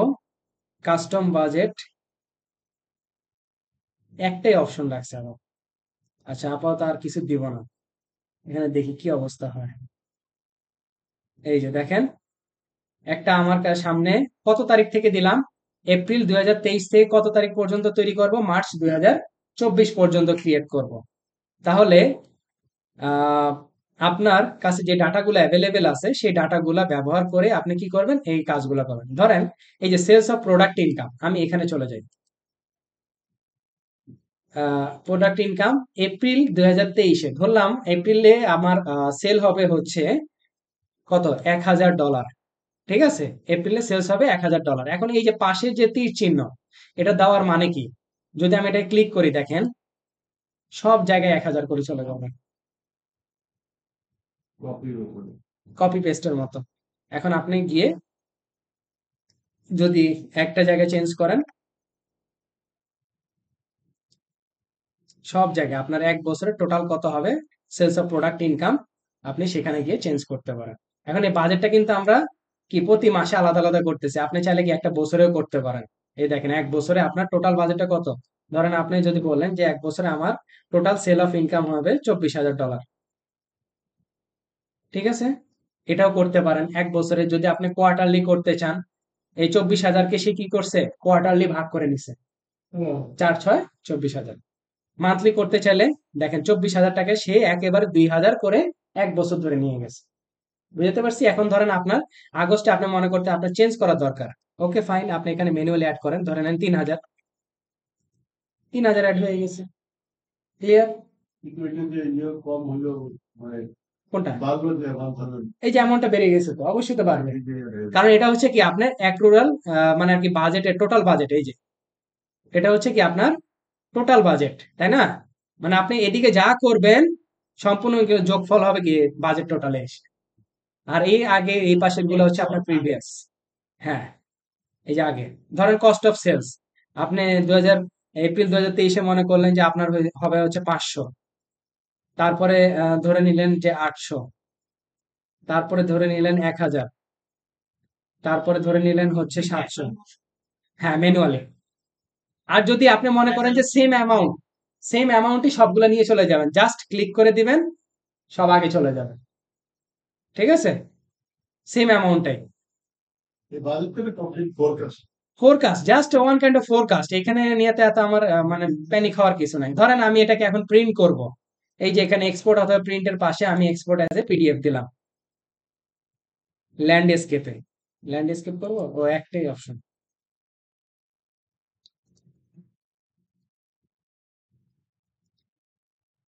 এই যে আপনার বাজেট, ঠিক আছে, এই যে আপনার বাজেট, সম্পূর্ণ বাজেট রিপোর্ট চলে আসছে। আমার দেখা যায় গ্রাফস থাকে এখানে কি কাজ হয়, হ্যাঁ, গ্রাফস থাকে, গ্রাফস বাজেটের গ্রাফ রাহিম কিছু বলছো? তো কষ্টকে হিসাব নিয়ে কেন শিখলাম ওনাকে সাহায্য অটোমেটিক করে এটা তো অনেক সাধনার পরে আসছে, তাই না? আমরা অ্যাকাউন্টিং দিবস পালিত করি হতে গেছি কি 10 নভেম্বর, লুকা প্যাসিওলি 1494 সালে আবিষ্কার করে গেছে, তাই না? যে কি সুম্মা ডি অ্যারিথমেটিকা জিওমেট্রিকা প্রপোর্শনিয়েট প্রপোর্শনালিটা, তাই না? তার 14তম খণ্ডে বলে গেছে যে অল ডেবিটস আর ইকুয়াল টু অল ক্রেডিটস। আমাদের জীবনে ডেবিট ক্রেডিটই কোনোদিনও মেলা না, সত্যিকার অর্থে এটাই। আমরা যতই মিলাই কিন্তু বাস্তব জীবনে এন্ট্রি কোনোদিনও মেলা না। ওকে, এই যে ঠিক আছে, তুমি এখন নিজে করবা বাজেট, আমি ওটা সেভ করি নাই, সেভ করি নাই, এবার তুমি নিজে করবা। মানে আপনি এতদিন যা কাজ করছেন বাকিগুলো সেভ করছি। মানে আর কি প্রথমে কি দেখালাম, স্টেটমেন্ট আমি ইয়া করি নাই, তারপর শুধুমাত্র প্রজেক্টে খালি অ্যাড করছি। আর হইতেছে তোমার এই যে বাজেট করছি, কিন্তু এটাকে সেভ করি নাই, ডিলিট করে দিচ্ছি। তুমি নিজে করবা। আচ্ছা আপনারা চেষ্টা করবেন যে বাজেটের যে অ্যামাউন্ট গুলো আপনারা একটা ফোরকাস্ট করে আপনার নিজেদের মতো করে একটা বাজেট ক্রিয়েট করবেন। ঠিক আছে, আপনাদের যে অ্যাকাউন্ট আছে সেই অ্যাকাউন্টে নিজেদের মতো করে বাজেট ক্রিয়েট করবেন। আপনার চিন্তা ভাবনা, এত বছরের এক্সপিরিয়েন্স যা কিছু আছে সেটাকে অ্যাপ্লাই করে একটা সুন্দর বাজেট করবেন। বলো। রেভিনিউ যেমন সব কোয়ার্টারে সেম হয়, হ্যাঁ, কোনো কোনো সিজনাল ভ্যারিয়েন্স থাকে। ম্যানুয়ালি গিয়ে চেঞ্জ করতে হয় এখানে। বছরের ফার্স্ট কোয়ার্টারে এত পার্সেন্ট টোটাল সেলের এরকম হ্যাঁ, পার্সেন্টেজ অ্যাপ্লাই করে একটা অ্যাজাম্পশন দিয়ে কোথাও আসবে না। আইটেম গুলো কি কম ওইটা আছে হচ্ছে জেরোতে। আপনি যেটা কথা বলছেন না, পার্সেন্টেজ, তারপরে আহ, মানে কত অংশ, এই জিনিসগুলো 1/3 2/3 এরকম করে আছে না, এই জিনিসগুলো আপনার জেরোতে পাবেন, কিন্তু কুইক বুকস এটা নাই। যে আমরা যেমন যে মার্কেটের কুইক বুকসে আপনাকে ক্যালকুলেশন করে এসে বসাইতে হবে ম্যানুয়ালি। হ্যাঁ, ঠিক আছে, ওকে। এবার আসেন, আম, এই জিনিসটা একটু আপনাদের সাথে আলোচনা করি। অনেক সময় ক্লায়েন্ট পাবেন, বিভিন্ন ধরনের ক্লায়েন্ট পাবেন যাদের বাল্ক কোয়ান্টিটিতে ইনভয়েস বলবো না, বাল্ক কোয়ান্টিটিতে ফাইন্যান্সিয়াল রিপোর্ট থাকতে পারে, এটা বলাটা বেটার আমি মনে করি। ইনভয়েস বিল এগুলা না বলে আমি বলি যে বাল্ক কোয়ান্টিটিতে কোনো ক্লায়েন্টের ফাইন্যান্সিয়াল রেকর্ডস থাকতে পারে, যেটা আপনার ক্লাউড অ্যাকাউন্টিং সফটওয়্যারে ইম্পোর্ট করতে হতে পারে, সেটা যে কোনো ক্লাউড অ্যাকাউন্টিং সফটওয়্যার।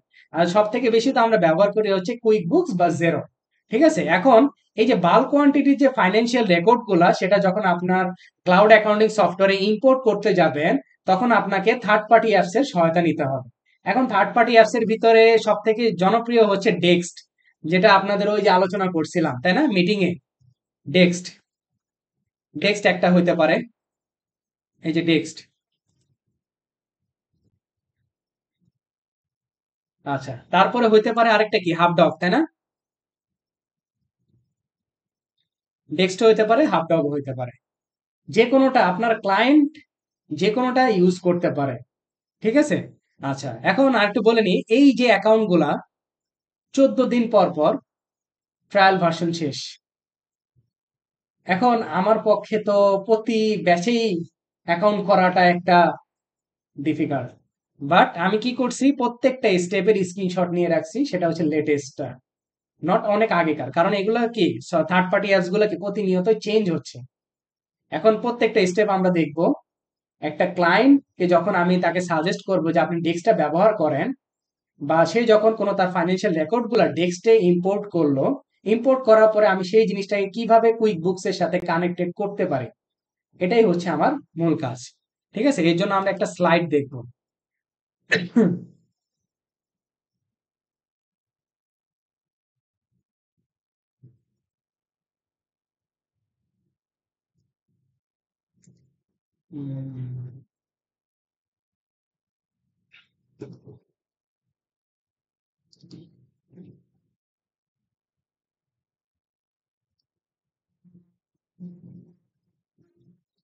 ডেক্সটের সাথে কিভাবে কুইক বুকস অনলাইনে কানেক্ট করতে হয়, আমি হাফডগের সাথে জেরোর কানেক্ট করে দেখাবো, ডেক্সটের সাথে কুইক বুকস এ কানেক্ট করে দেখাবো, দুইটারই ইন্টারফেস সেম, দুইটার প্যাটার্নই সেম, একটার সাথে আরেকটাতে কানেক্ট করে দেখাবো। হ্যাঁ, দেখেন প্রথমে আমরা চলে যাব ডেক্সটে। ডেক্সট গিয়ে আমরা কি করব, গুগলে গিয়ে সার্চ করব, প্রথম যে অপশনটা আসবে ওয়েলকাম টু ডেক্সট, সেখানে আমরা ক্লিক করব। ঠিক আছে, তারপরে হচ্ছে ডেক্সটের এখানে ফ্রি ট্রায়াল, ফ্রি ট্রায়ালে আমরা ক্লিক করব। আর যদি লগ ইন করা থাকে, মানে আপনার যদি অ্যাকাউন্ট করা থাকে, তাহলে আপনি কি করবেন, লগ ইন করবেন। কিন্তু আমরা করব কি, ফ্রি ট্রায়াল যেহেতু করতেছি, আমরা তো সাবস্ক্রিপশন কিনবো না, আমরা ফ্রি ট্রায়ালের জন্য করতেছি। জাস্ট আমরা এখানে ক্লিক করব, দেন আপনাকে এখানে বলতেছে ওয়েলকাম টু ডেক্সট, আপনি কি করতে যাচ্ছেন, অ্যাকাউন্টিং অর বুক কিপিং, অবশ্যই অপশনটা দিবেন। তারপরে স্টার্ট ইউর ফ্রি ট্রায়াল, আপনার ফার্স্ট নেম, লাস্ট নেম, একটা ইমেল, একটা পাসওয়ার্ড, একটা মোবাইল নাম্বার, অবশ্যই আপনার যে ক্লায়েন্ট থাকবে মোবাইল নাম্বারটা কোনটা হবে, তার হোম কারেন্সির, অবশ্যই মাথায় মনে রাখতে হবে। And আপনি যেই প্র্যাকটিস করার জন্য যে ডাটাগুলো দিয়ে কাজ করতেছেন সেটা কিসের? ইউএস এর, তাই না? এখন ইউএস এর হলে ইউএস এর মোবাইল নাম্বার দেবেন, যে কোনো একটা নাম্বার, ওই যে অনলাইনে পাওয়া যায় ফেক নাম্বার জেনারেটর দিয়ে আপনি একটা নাম্বার দেবেন। এটা ভেরিফিকেশনে আসবে না, ভেরিফিকেশনটা হবে শুধুমাত্র ইমেইল। আসলে নিশ্চিন্ত। এটা এমনি 14 দিন পরে চলে যাবে। তারপর কান্ট্রি দিবেন কোনটা, হোম কারেন্সি, ঠিক আছে? তারপরে হচ্ছে প্র্যাকটিস নেম, আপনি এটার জন্য কোনো নাম দিতে যাচ্ছেন, চাইলে আপনি নাম দিতে পারেন। তারপর এখানে অ্যাকসেপ্ট দিয়ে জাস্ট সাইন আপ, এই যে ভেরিফাই ইওর ইমেল, জাস্ট ইমেলটা দিয়ে ভেরিফাই হয়। তারপরে ইমেল ভেরিফিকেশন কিভাবে করবেন, এই যে ইমেলে চলে যাবেন, ইমেলে যাওয়ার পরে ডেস্ক থেকে আপনাকে একটা নোটিফিকেশন পাঠানো হবে, বলবে যে ভেরিফাই মাই ইমেল, আপনি ইমেলটা ভেরিফাই করবেন, দেন এই ইন্টারফেসে চলে আসবে। টেল আস অ্যাবাউট ইউর প্র্যাকটিস, আপনি প্র্যাকটিস সম্পর্কে কিছু বলেন, আপনি কত বছর প্র্যাকটিস করছেন, যে কোনো একটা পিক করতে পারেন। তারপরে হচ্ছে এখানে আপনার রোল কি, অ্যাকাউন্টেন্ট, বুককিপার, যে কোনো একটা দেওয়া যায়, কোনো সমস্যা নাই। Which problem are you trying to solve the next, আপনি কোন ধরনের প্রবলেম সলভ করতে যাচ্ছেন, আপনি যে কোনটা দিতে পারেন আপনার খুশি মতো, ঠিক আছে? আমরা সেট আপ কি করবো, বুক কিপিং প্র্যাকটিসের জন্য করব। কন্টিনিউতে চলে গেলাম, এই যে দেখেন which accounting software do you use, দেখেন জেরো, কুইক বুকস, সেজ, তারপর কাশ ফ্লো, এটা অনেকেই জানে না, কাশ ফ্লো কিন্তু আরেকটা ক্লাউড অ্যাকাউন্টিং সফটওয়্যার, ঠিক আছে? তারপর ব্রাইট বুকস, এগুলা। তাহলে আমরা কুইক বুকসে সিলেক্ট করব, আমাকে বলছে স্টার্ট, এটা হচ্ছে আমার ড্যাশবোর্ড, এটা কি আমার ডেস্কের ড্যাশবোর্ড। এখন ডেস্কের এই পর্যন্ত কাজ কিন্তু আপনার ক্লায়েন্ট করে ফেলবে, ঠিক আছে? তারপরে এই যে আসেন, এরপরে কি কানেক্ট সফটওয়্যার, সফটওয়্যারটা কানেক্ট করতে হবে, অ্যাকাউন্টিং সফটওয়্যার, এই যে কানেক্টে ক্লিক করবেন, এখানে আপনার থেকে কাঙ্ক্ষিত সফটওয়্যারটা খুঁজে বের করবেন, আপনার ক্লায়েন্ট যে সফটওয়্যারে কাজ করতে চাচ্ছে সেই সফটওয়্যারটাই খুঁজে বের করবেন। কুইক বুকস বের করলেন, জাস্ট এই যে দেখেন ডেস্কের সাথে কি কুইক বুকস কানেক্ট করে দিবেন। কানেক্ট করার জন্য এইখানে এই অপশনটা পাওয়ার জন্য আমি বলবো যে আপনার আরেকটা ট্যাবে কুইক বুকসটাকে ওপেন করে রাখবেন, মানে যেই কোম্পানির সাথে বা যে ক্লায়েন্টের ইয়ার সাথে আপনি কানেক্ট করতে চাচ্ছেন সেটা অবশ্যই আপনি আরেকটা ট্যাবে ওপেন করে রাখবেন, ঠিক আছে? তাহলে হ্যাঁ, আরেকটা ট্যাবে আপনার ডেস্কের কাজ করবেন, তাহলে দেখা যাবে কি অটোমেটিক্যালি এই ইন্টারফেসে নিয়ে চলে আসবে। নাহলে আপনাকে বলবে লগ ইন করার জন্য, তারপর কোম্পানি সিলেক্ট করার জন্য, মানে অনেক কিছু বলবে, অনেক প্রসিডিওর ইয়ে করে যাইতে বলবে। আমি ওইখানে আমার বাম পাশে আমি কি আরেকটা ট্যাবে আমি ওই কোম্পানিটা ওপেন করে রাখছি, এই জন্য আমাকে তারা সাজেস্ট করতেছে আমার ওই কোম্পানিতে ছিল যেটা সেগুলা। তারপরে আপনি কোম্পানিটা সিলেক্ট করে জাস্ট নেক্সট অপশনে চলে যাবেন, এই যে কানেক্টিং ডেস্ক টু মিনি, মানে মিনি নামক যে আমার এই যে কোম্পানিটা ছিল এর সাথে আমি কানেক্ট করব, এই যে জাস্ট কানেক্টে ক্লিক করবেন, কানেক্টেড, ফিনিশ। ওকে, এই যে দেখেন এরপর কানেক্ট করার পরই আপনার কি এই ইন্টারফেসটা শো করতেছে, ইন্টিগ্রেশন, এই যে এখানে টেক্সটে ক্লিক করলেও আপনার এই ইন্টারফেসে দেখা যাবে। ইন্টিগ্রেশন করছেন কার সাথে, কুইক বুকস এর সাথে, আপনার সব কি এখন পর্যন্ত আপাতত জিরো। দেন আপনি এখানে ক্লিক করলেন, প্রত্যেকটা অপশনে গিয়ে দেখতে পেলেন আপনার কোনো সেলস আইটেম নাই, কস্ট আইটেম নাই, এক্সপেন্স ক্লেম নাই, কোনো কিছুই নাই। ম্যানেজে যাবেন, ম্যানেজে যাওয়ার পরে এখান থেকে আপনাকে বলতেছে তিনটা option, inbox, in processing, archive. আপনি চাইলে এখান থেকে অ্যাড ডকুমেন্ট বা এখান থেকেও আপনি অ্যাড ডকুমেন্ট করতে পারেন। এখন আপনার ক্লায়েন্টের ফাইন্যান্সিয়াল যে ডকুমেন্ট গুলো বাল্ক কোয়ান্টিটি, সে কি করতে পারে, ছবি তুলে তুলে রেখে দিতে পারে, ঠিক আছে? বা তার মোবাইলে যদি ডেস্কটা অন করা থাকে সে জাস্ট ওই অ্যাপসে ঢুকবে, ছবি তুলবে, অটোমেটিক্যালি ডেস্ক নিয়ে নেবে। এরপরে কি আপনি কানেক্ট করবেন, কানেক্ট করার কাজ, কানেক্ট করার মাত্রই এই ডকুমেন্ট গুলো কোথায় চলে যাবে, আপনার কাঙ্ক্ষিত সফটওয়্যারের মধ্যে। তাহলে আমরা অ্যাড ডকুমেন্ট ক্লিক করব, দেখেন অ্যাড ডকুমেন্ট আপনি কোন কি টাইপের ফাইন্যান্সিয়াল ডকুমেন্ট আপনি অ্যাড করতে পারেন, কস্ট রিলেটেড কোনো ডকুমেন্ট, সেলস রিলেটেড কোনো ডকুমেন্ট, ব্যাংক আর সাপ্লায়ার স্টেটমেন্ট আমরা পাবো না ফ্রিতে, কারণ হচ্ছে এটা শুধুমাত্র পেইডদের জন্য করা, ঠিক আছে? যারা সাবস্ক্রিপশন দিয়ে কিনে, কারণ আমরা কুইক বুকস বা জেরো এই সফটওয়্যারগুলো ব্যবহার করে কারা, স্মল এবং মিডিয়াম সাইজ প্রতিষ্ঠান, তারা একটা নির্দিষ্ট সময়ের জন্য সাবস্ক্রিপশন কিনে, ঠিক আছে? ওই জন্য নির্দিষ্ট সময়ের জন্য সাবস্ক্রিপশন কিনে, যেহেতু বাকি এই অপশনগুলো আমাদেরকে ফ্রিতে ব্যবহার করতে দিচ্ছে প্র্যাকটিস করার জন্য, আমরা শুধু দুইটা ভার্সন অ্যাভেলেবেল পাবো, একটা কি কস্ট, একটা সেলস। ব্যাংক আর সাপ্লায়ার স্টেটমেন্টটা আপাতত পক্ষে অনুজ্ঞ থাকবে, কারণ আমরা ফ্রি ব্যবহার করতেছি। তাহলে সেল অপশনে যাবেন, সেখান থেকে সিলেক্ট ফাইল, এখানে এই যে কত এমবি ইমেজ থাকবে, কত জিপ ফাইল, এগুলো সবকিছু বলা আছে, ক্লিক করবেন। একটা ইনভয়েস নিয়ে আসবেন। এই যে আমি ইনভয়েসটা কি ইম্পোর্ট করছি, অবশ্যই মনে রাখবেন যেটা কুইক বুকসে আছে বা জেরোতে আছে সেটা আবার ইম্পোর্ট করতে যাবেন না, তাহলে কি ডাবল হয়ে যাবে। অন্য আরেকটা ইনভয়েস নিয়ে আসবেন, নিয়ে এসে আপলোড করবেন। আপনার কাছে একটা ইনভয়েস থাকতেই পারে অন্য যে কোনো প্রতিষ্ঠানে, বা যদি নাও থাকে গুগল থেকে একটা নামায় নেন, নামায় নিয়ে এটাকে ইম্পোর্ট করেন। কথা বুঝাতে পারছি? সেম জিনিস করতে যাবেন। এই দেখেন আমি আপলোড করছি, আমার ইনভয়েসটা কি আপলোডেড হয়ে গেছে। এখন আমি এখানে ক্লিক করব, ক্লিক করার পরে বের হয়ে আসার পরে এই যে আমাকে দেখাচ্ছে এই যে ইনবক্স থেকে চলে আসে কি ইন প্রসেসিং। ইন প্রসেসিং কেন দেখাইতেছে আমাকে? এইখানে জিনিসটা কি করতে হবে, একটু কারেকশন করতে হবে, কিছু জিনিসের কি মিলাইতে হবে, ম্যাপিং করতে হবে। ম্যাপিং করার জন্য এখান থেকে ইনবক্সে চলে গেলাম, আবার টু রিভিউ আমাকে বলতেছে টু রিভিউ প্যানেলে, এই যে আমাকে এখানে ইন্ডিকেশন দিচ্ছে, এটা আমি ক্লিক করবো। এই যে দেখেন আমার ইনভয়েসটা বাম পাশে শো করবে প্রিভিউ, ডান পাশে আপনার কাজগুলো করতে হবে। ঠিক আছে, প্রত্যেকটা ইনফরমেশন গুলো নিয়ে নিবে।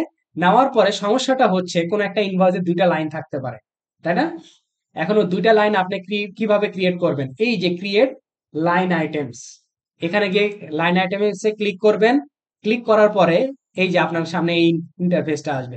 এখানে দুইটা ডকুমেন্ট বা দুইটা প্রোডাক্ট ছিল, ডায়াগনস্টিক এন্ড টেস্টিং ইকুইপমেন্ট, আপনি এখানে ঠিক করে দিবেন। হ্যান্ড স্যানিটাইজার ছিল, হ্যান্ড স্যানিটাইজার ঠিক করে দিবেন। তারপর হচ্ছে ট্যাক্স রেট, ট্যাক্স রেটটা আপনার যদি অ্যাড করা না থাকে কুইক বুকসে, তাহলে কিন্তু আপনার একটা ইস্যু করবে। তখন আপনি এখানে দিতে পারেন এক্সট্রাক্টেড অ্যামাউন্ট, মানে ওই অ্যামাউন্টটাকে আপনি ক্যালকুলেশন করে এখানে বসায় দিতে পারেন।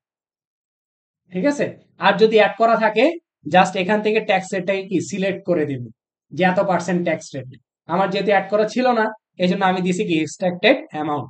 পরে আমি সেটাকে ক্যালকুলেশন করে ম্যানুয়ালি করে আমি এটা বসায় দিছি। এভাবে করে দুইটা আমরা কি করব কলাম, আপনি যদি আরো চান অ্যাড করতে অ্যাড এ নিউ আইটেমে দিতে পারেন। তারপর লাইন আইটেমের ভ্যালু, টোটাল ভ্যালুটা আমার এখানে শো করবে। আমার এই ভ্যালুটার সাথে আমি ইনভয়েসের ভ্যালুটাকে মিলাবো প্রত্যেকটা। মিলানোর পরে তারপরে দেখেন এখানে আমার কি বলতেছে রেডি, আমারটা কি রেডি হয়ে গেছে সম্পূর্ণ ওকে। এবার কি পাবলিশ অপশন চলে আসছে, জাস্ট পাবলিশে ক্লিক করব। ক্লিক করার পরেই দেখেন এই যে কুইক বুকস এর ইন্টারফেসে অল সেলসে গিয়ে আমি সেই জিনিসটা দেখতে পাচ্ছি। এখানে অ্যাড করার জন্য অবশ্যই আপনাকে এই আগ পর্যন্ত এই যে প্রসেস, আগে যা প্রসেস দেখালাম আপনাদের, এই সম্পূর্ণ প্রসেসগুলা কিন্তু ক্লায়েন্ট করবে। ঠিক আছে, আপনার কাজ হচ্ছে কি জাস্ট কুইক বুকসে যখন আপলোডেড হবে আপনি ক্লায়েন্টকে বলবেন যে টেক্সট বা হার্ডডক তুমি যেটাই ব্যবহার করো না কেন, তুমি একটা সাবস্ক্রিপশন নাও, নিয়ে তুমি এটার সাথে কানেকশন করো, বা সে যদি কানেক্টেড না করতে পারে আপনি কানেক্টেড করে দিলেন। ঠিক আছে, করে দেওয়ার পরে তারপরে সে যখন সবগুলো ছবি অটোমেটিক্যালি তুলতেছে, আপলোড করতেছে, আপলোড করার পরে কি সেই জিনিসগুলা সব যদি ঠিকঠাক থাকে ডিরেক্ট চলে আসবে। ঠিক থাকার পরে একেবারে পাবলিশ করা মাত্রই চলে আসবে, আপনি এখানে এসে সম্পূর্ণ ডিটেলস গুলো দেখতে পাবেন। এই ইনভয়েসটা ক্লিক করার পরে সম্পূর্ণ ডিটেলস গুলো আপনি চেক করতে পারবেন। ঠিক আছে, এটা এতটা বেশি হার্ড প্রসেস না, একেবারে সিম্পল। ক্লায়েন্ট আপলোড করবে, আপনি চেক করবেন, ইম্পোর্ট করে দেবেন, দ্যাটস ইট। আপলোডটা কিভাবে? ছবি,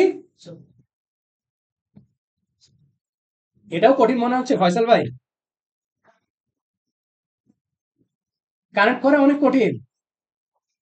হ্যাঁ, একবার করলে তো ইজি লাগবে, কিন্তু খালি খুলবেন, তারপর হচ্ছে এই যে কানেক্ট সফটওয়্যার থাকবে, কানেক্ট সফটওয়্যারে গিয়ে খালি কানেক্ট করবেন, তারপরে নামের সাথে কানেক্ট করবেন, কানেক্ট কুইক বুকস, যে কোম্পানি সেটা সেই করবে। জি, তারপর আপনি শিখে রাখা উচিত, জি, তাকে যাতে স্টেপটা আপনি বলে দিতে পারেন। এমনও হইতে পারে সে আপনাকে পেমেন্ট করলো, বললো যে আপনি সাবস্ক্রিপশনটা কিনে অ্যাড করে দেন, আর ক্লায়েন্টকে বলবেন আপনি আপনার মোবাইলে মোবাইল অ্যাপটা ডাউনলোড করে নেন, বা আইফোনে যারা থাকবে আইওএস ভার্সন তারা ডেস্কটাকে ডাউনলোড করে নেন, তাহলে তো হয়ে গেছে। সে ওইখানে বসে থেকে ছবি আপলোড করবে একের পর এক।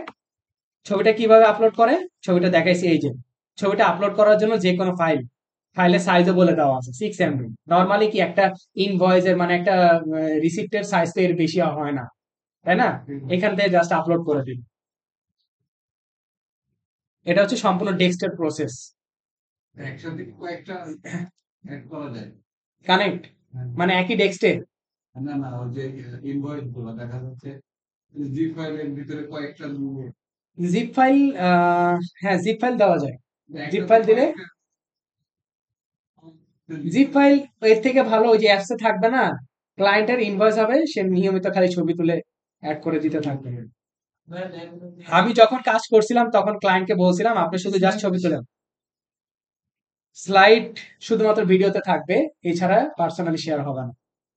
ঠিক আছে, এই ডকুমেন্টটা শেয়ার হবে না, স্লাইডটা শুধু ভিডিওতে থাকবে।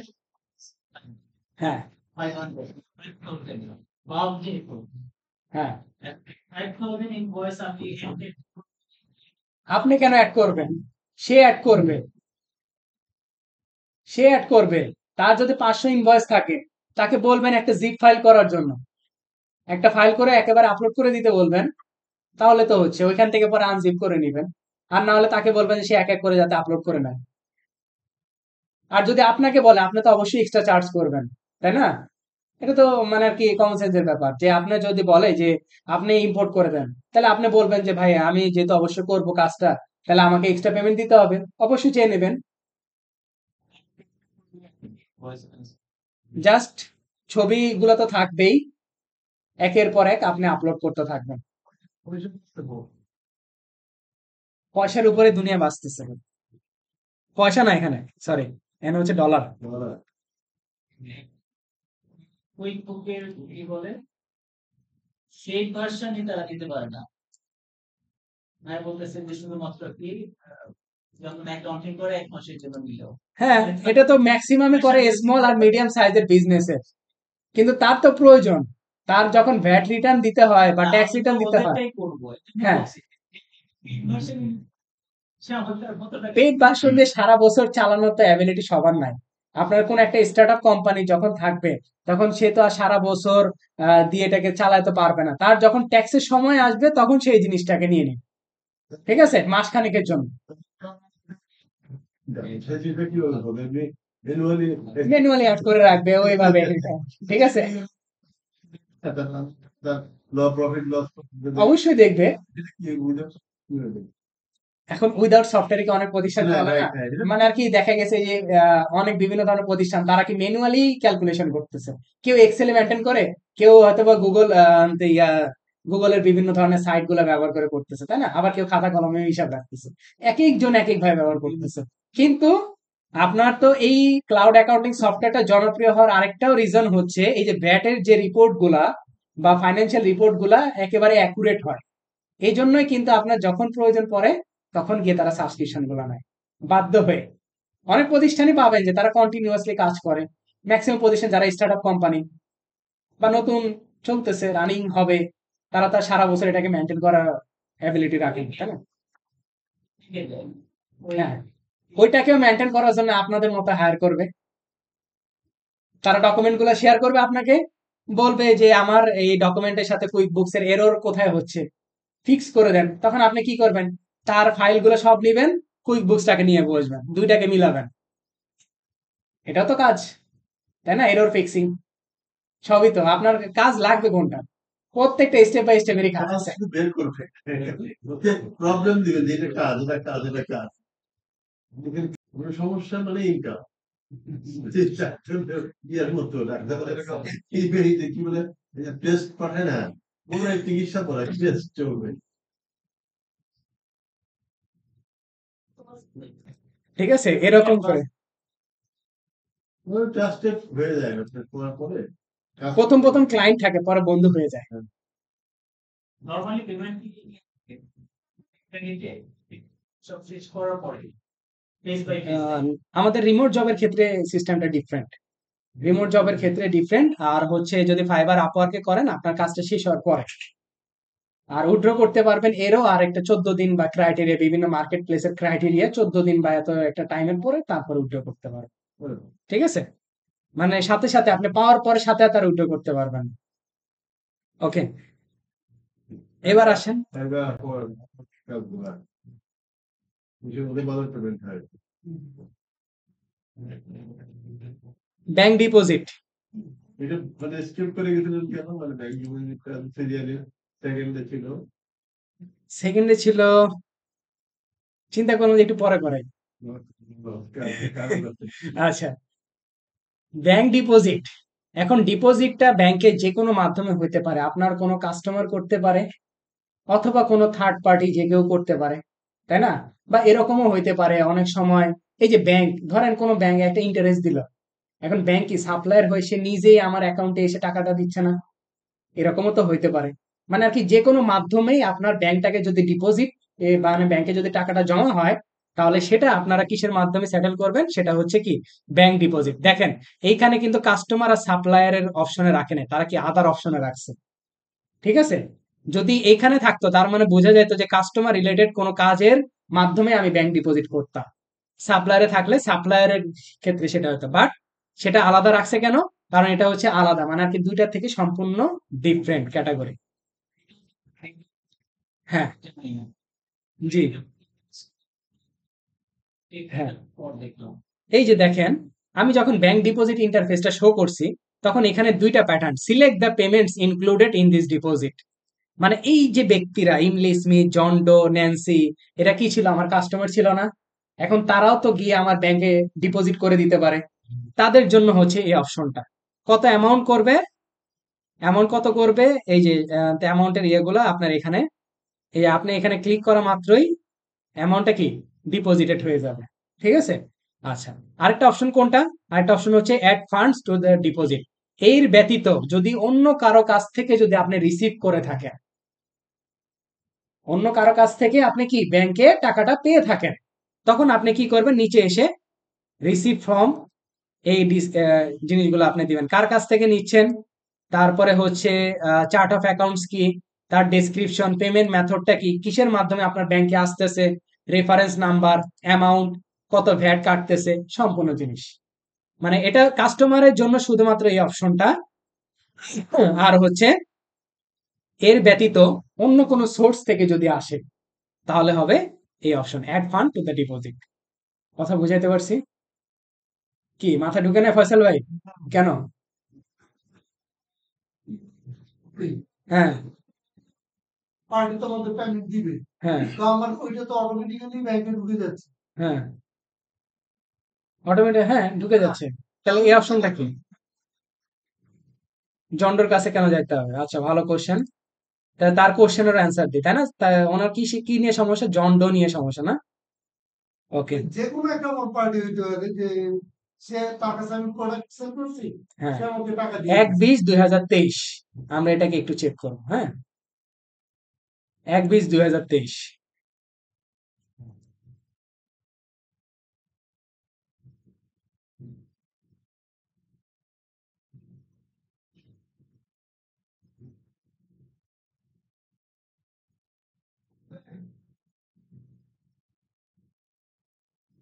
1/20/2023, এই যে কত অ্যামাউন্টটা কত ছিল? 3,940, 3,940, তাই না? এটাই তো। আচ্ছা, তো এখন এটা কি করছেন? কাস্টমার আপনার, তার কাছ থেকে পেমেন্ট আপনার ক্লিয়ার হয়ে গেছে, তাই না? পেমেন্টটা ক্লিয়ার হয়ে গেছে। আপনার কিসের মাধ্যমে করছেন? যদি আমরা এটা দেখার চেষ্টা করি,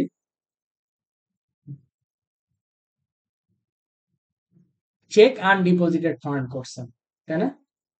আপনার কি, হ্যাঁ, এখন এই যে পেমেন্টটা আপনি পাইছেন, খুব ভালো কথা, এটা আপনি ব্যাংকে কি জমা দিবেন না? চেকটা কাছে ছিল আর ওটা ব্যাংকে জমা দিই। জমা দিবেন না? এটা আমি জমা দিই। এটার জন্য তো এই অপশন। এখন আমি এখানে যদি ক্লিক করি 3,940 টাকা, এখানে যদি আমি এটাকে সেভ এন্ড ক্লোজ দিই, তাহলে এটা কি হবে? কোন ব্যাংকে জমা হচ্ছে দেখেন তো? ওয়েলস ফার্গোতে গিয়ে জমা হচ্ছে। কথা বুঝাতে পারছি? কোন একটা ব্যাংকে আপনি জমা দিচ্ছেন টাকাটা। এই জন্য আমি এখানে বলছি select the payments include this deposit. এই ডিপোজিটের আপনার অপশনটা তারা জানতে চাচ্ছে। ঠিক আছে। হুম, ওইটাও জাস্ট ছিল যে আনডিপোজিটেড ফান্ডে আছে, হ্যাঁ, তখন কি ফুল পেইড হয়ে যাবে? না ওটা, ওইখানে যে আনডিপোজিটেড ফান্ডটা কি, ওটার ডিপোজিটেড টু দেখাচ্ছে। ঠিক আছে, ডিপোজিটেড টু করে রাখছি আমরা কি আনডিপোজিটেড ফান্ড আকারে। এখন যদি ব্যাংক ডিপোজিট হয়, মানে ব্যাংকে আমি, এই যে ব্যাংকে ওয়েলস ফার্গোতে গিয়ে আমি সেই টাকাটা রাখতেছি, এখানে অন্য জায়গা থেকে আমি আরেকটা ফান্ডে গিয়ে রাখতেছি, ডিপোজিট করে রাখতেছি, এটাই। আর ভাইয়া আরেকটু যে এই যে পার্টির কাছ থেকে আরেকটা যেটা বললেন যে অন্য কোনো ফান্ড থেকে টাকা আসবে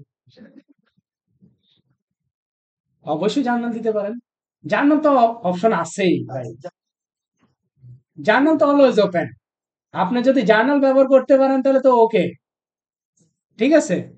আপনার ইন্টারেস্ট যদি এসে জমা দেয় ব্যাংক আপনার ব্যাংক অ্যাকাউন্টে, তাহলে সেটারও আপনি জার্নাল দিতে পারেন, অবশ্যই পারেন না, অবশ্যই দিতে পারেন। বা আপনি এখান থেকেও চার্ট অফ অ্যাকাউন্টস ক্রিয়েট করে আপনি দিতে পারেন, দুই জায়গা থেকে অ্যাভেলেবেল আছে, কোনো সমস্যা নাই, এটা নিয়ে কোনো হেডেকের হওয়ার কিছু না। ওকে, না অনেকে জার্নালে অভ্যস্ত থাকে বেশি, এটা স্বাভাবিক, এটা নিয়ে অনেকে জার্নালে এক্সপার্ট আছে, এটা লাভ নেই, ঠিক আছে। ওকে,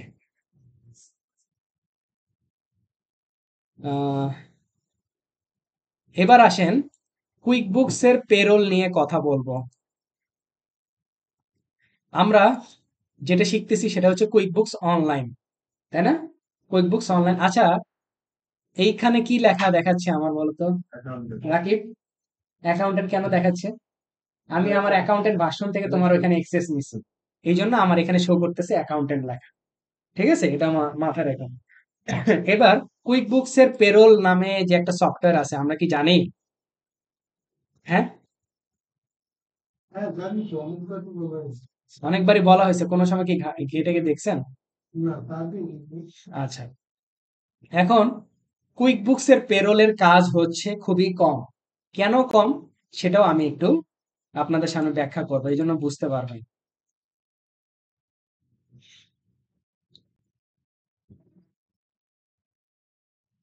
হয়তোবা আপনি এখানে দেখতেছেন আপনার পেরোল আছে, লাভ নেই, আপনাকে ওই পেরোলের সাথে গিয়ে কানেক্ট করতে হবে, কারণ পেরোলের কাজ এখানে হয় না, এমপ্লয়কে মেনটেন করার কাজ। পেরোলটা কি? একটা প্রতিষ্ঠানে যতজন এমপ্লয় থাকে তার স্যালারি, তার যাবতীয় ডিটেইলস গুলা যেখানে মেনটেন করতে হয়, সেটা হচ্ছে কি কুইক বুকস অনলাইন পেরোল, যেটা ওয়ার্ল্ডের ভিতরে সব থেকে নাম্বার 1 পেরোল সফটওয়্যার। এখন পেরোলটা কেন কাজ কম সেটা আমাদেরকে বুঝতে হবে। এটা বোঝার জন্য আমরা একটু আপনাদেরকে নিয়ে যাই quick books payroll, payroll subscription,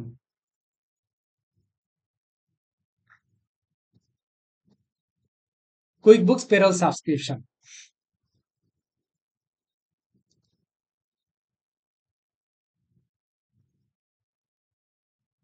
এইখানে আসেন, এই জায়গাটা ভালো করে বোঝার চেষ্টা করেন, কেন কাজ কম সেটাও আপনারা বুঝতে পারবেন কিন্তু।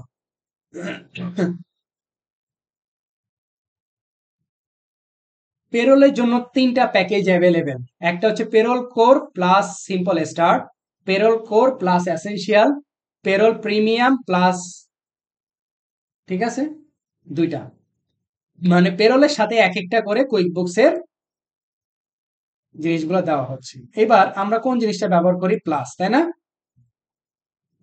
প্লাসের অরিজিনাল ভ্যালুটা কত? $184। এটা তো এখন অফার দিয়ে চলতেছে, আমরা অফারটা দেখবো না, আমরা মূলটা ক্যালকুলেশন করি, কত ডলার? 184। ওকে, এবার যদি কুইক বুকস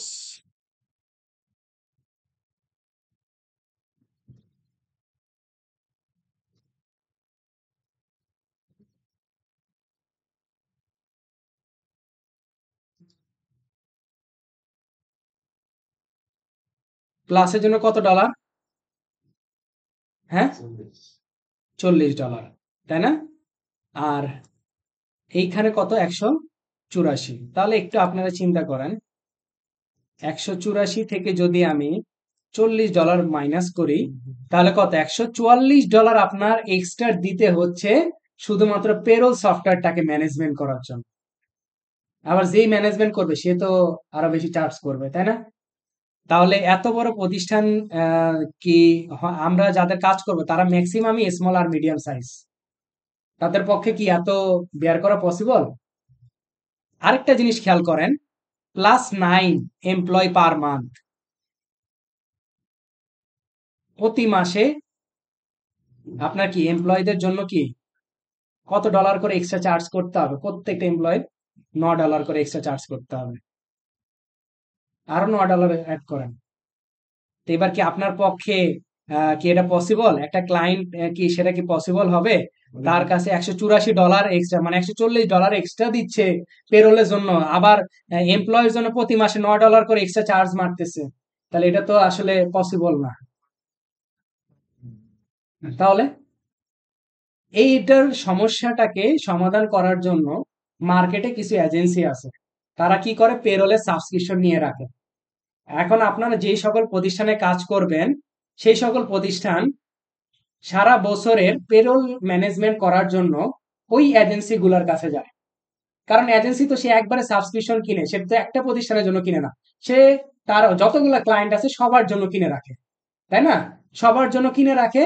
এখন প্রত্যেকটা ক্লায়েন্টের জন্য সে ম্যানেজমেন্ট করে দেয় ওখানে। সারা বছর সে ম্যানেজমেন্ট করলো ওই এজেন্সির মাধ্যমে। এজেন্সির মাধ্যমে করার পরে সে কি করলো, ওই এজেন্সি থেকে বললো আমাকে একটা রিপোর্ট দে। কি বলবো, একটা রিপোর্ট দেন। সেই রিপোর্টটা কি করবেন, আপনার ক্লায়েন্ট আপনাকে দিবে, বলবে যে এটা নেন, রিপোর্টটা নিয়ে আপনি এবার বুক কিপিং করে দেন। আপনার কাজটা হচ্ছে শুধুমাত্র বুক কিপিং করা। সেটা আমরা সেটেল করব ফয়সাল ভাইয়ের জার্নাল দিয়ে। ঠিক আছে ভাই, আজকে আমরা জার্নাল দেখব। তারপরে হচ্ছে এই জন্যই পেরোলের কাজ খুবই কম, মার্কেটে পাবেন না বললেই চলে। ঠিক আছে, কারণ এত টাকা দিয়ে কোন একটা প্রতিষ্ঠান পেরোল সফটওয়্যার তো চালাবেই না, বা মেনলি হায়ারও করবে না। ঠিক আছে, এই জন্য যারা প্রফেশনাল তাদের কাছে গিয়ে পেরোলটা ম্যানেজ করে। ঠিক আছে, আচ্ছা, তাহলে বুঝাইতে পারলাম পেরোলটা। এবার আসেন, পেরোলের কাজ করার জন্য একটা আপনাদের তো রিপোর্ট দরকার, তাই না? রিপোর্টটা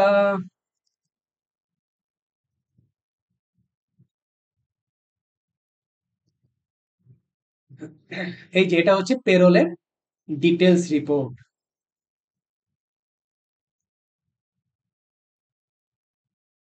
এটা হচ্ছে পেরোলের ডিটেলস রিপোর্ট। দুইজন ব্যক্তি, রবার্ট সি ফকনার আর হচ্ছে জন কে সুয়ারেজ।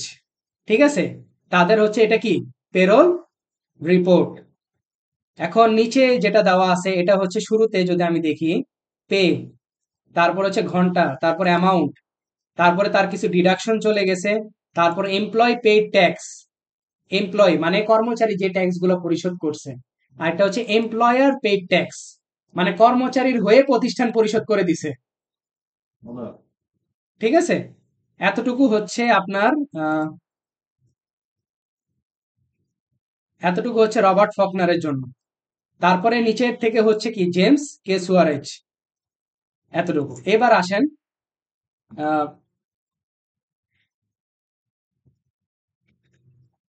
এরপরে হচ্ছে এই যে নিচে যে টোটাল জিনিসটা দেওয়া আছে, সেটা হচ্ছে দুইজন ব্যক্তির একসাথে তার রেগুলার পেমেন্ট, তার ওভারটাইম পেমেন্ট, তার double overtime pay, paid of time, holiday pay, bonus, commission, vacation, এগুলা হচ্ছে কি তার পেমেন্ট। তারপরে কি ডিডাকশন কি গেছে, ডিডাকশন হচ্ছে মেডিকেল ইন্স্যুরেন্স, তারপরে হচ্ছে এমপ্লয় পেইড ট্যাক্স, কি কি ট্যাক্স পরিশোধ করছে, federal income tax, social security tax, Medicare, C income tax, NC income tax. তারপরে হচ্ছে ফুটা এমপ্লয়েড ট্যাক্স। অনেক নামগুলো আপনারা হয়তোবা নতুন করে শুনবেন, একটু গুগলে সার্চ করে নেবেন।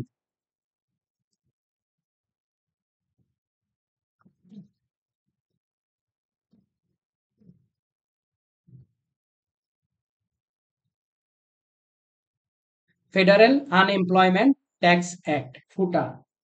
ঠিক আছে, গুগলে সার্চ করলে আপনারা খুঁজে পাবেন। আচ্ছা, তারপর social security tax, Medicare, employ tax, NC, SU employer tax, এই সবগুলা হচ্ছে তার টোটাল নেট অ্যামাউন্ট। এটা হচ্ছে আপনার একটা ডিটেলস রিপোর্ট। ওই যে ক্লায়েন্ট, আপনার ক্লায়েন্ট, সে কি করবে, ওই এজেন্সির কাছ থেকে এরকম একটা রিপোর্ট নিয়ে আসবে। ঠিক আছে, রিপোর্ট নিয়ে আসার পরে সে আপনাকে দিবে, বলবে বুক কিপিং করার জন্য। আচ্ছা, এখন বুক কিপিং অনেকের অনেক ঝামেলা হয়, অনেকে বলে যে স্যার কিভাবে করব, কিভাবে জার্নাল দিব। এটার জন্য আমি একটা জার্নাল অলরেডি ক্রিয়েট করেই রাখছি। এই যে জার্নাল, আমার এখানে জার্নালটা হবে মান্থলি পেরোলের জন্য একটা জার্নাল হবে, তারপর পেমেন্ট ডেটের জন্য কয়টা জার্নাল হবে, দুইটা জার্নাল হবে। কেন বলেন তো? ওই যে পেয়েবল গুলা যে সৃষ্টি হলো না, পেয়েবল গুলার জন্য একটা জার্নাল, আর কি আপনি যে পেমেন্ট করছেন স্যালারি সেটার জন্য একটা জার্নাল।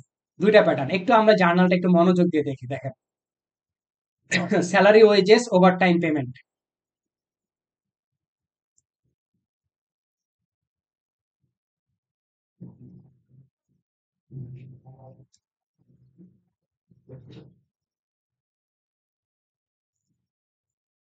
ওকে, একটু ভালো করে দেখেন, স্যালারি অ্যান্ড ওয়েজেস 3190 কোথা থেকে আসছে? রেগুলার পেমেন্ট থেকে আসছে, তাই তো? তারপরে কি আসে? ওভার টাইম পে, এই যে over time payment. Holiday pay 320, এই যে হলিডে পে। মানে যতগুলো পেমেন্ট সবগুলো কি করবেন আপনি? ডেবিট করে দিবেন। তারপরে এই যে তার বোনাস, তার কি কমিশন, তাই তো? এ পর্যন্ত তো আমার ঠিক আছে, এ পর্যন্ত আমার ডেবিটে যা আসছে বা যা পেমেন্ট হয়েছে। তারপরে হচ্ছে কি আপনার এমপ্লয়ার যে ট্যাক্স গুলা পরিশোধ করছে, মানে মালিক পক্ষ যে ট্যাক্স গুলা পরিশোধ করছে সেগুলাকেও আমরা কি করব? ডেবিট করে দিব। এই যে ফুটার tax, employer social security employer tax, তারপর হচ্ছে মেডিকেয়ার এমপ্লয়ার ট্যাক্স, তারপর হচ্ছে এনসি এসইউ এমপ্লয়ার ট্যাক্স। ঠিক আছে, এই ট্যাক্স গুলা এইগুলা আমরা কি সব ডেবিট করব। এখন প্রশ্ন হচ্ছে ক্রেডিট কোনটা কোনটা করব। সর্বপ্রথম প্রশ্ন আমাদের এটা, তাই না? একটু আমি মার্কিং করি, দেখেন।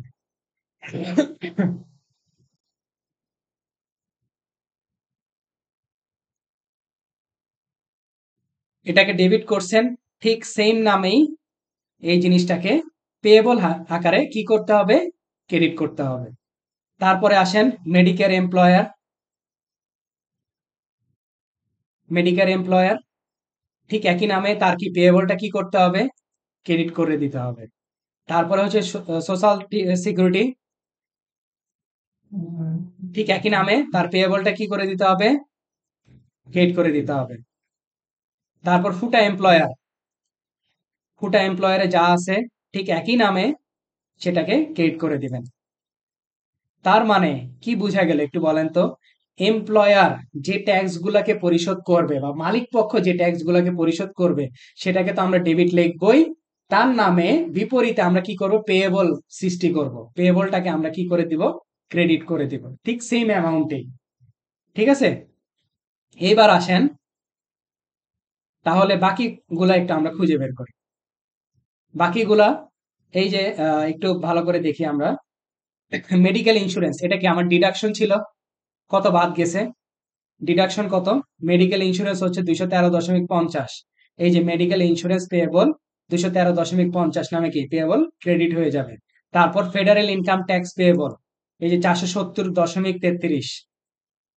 Social security 290.32। তারপর হচ্ছে মেডিকেয়ার 67.67। তারপরে 68.91 হচ্ছে C income tax payable, NC হচ্ছে 212। তাহলে এটা দ্বারা আমরা কি বুঝলাম? যদি আমি আরেকটু জার্নালটাকে সুন্দরভাবে বোঝানোর চেষ্টা করি, আমার যত পে আসবে, যত পে করা হয়েছে সবগুলাকে আমরা করব ডেবিট। ঠিক আছে, তারপরে হচ্ছে যত ডিডাকশন, যত এমপ্লয় ট্যাক্স পরিশোধ করছে সবগুলা কি করব? পেয়েবল ক্রেডিট করব।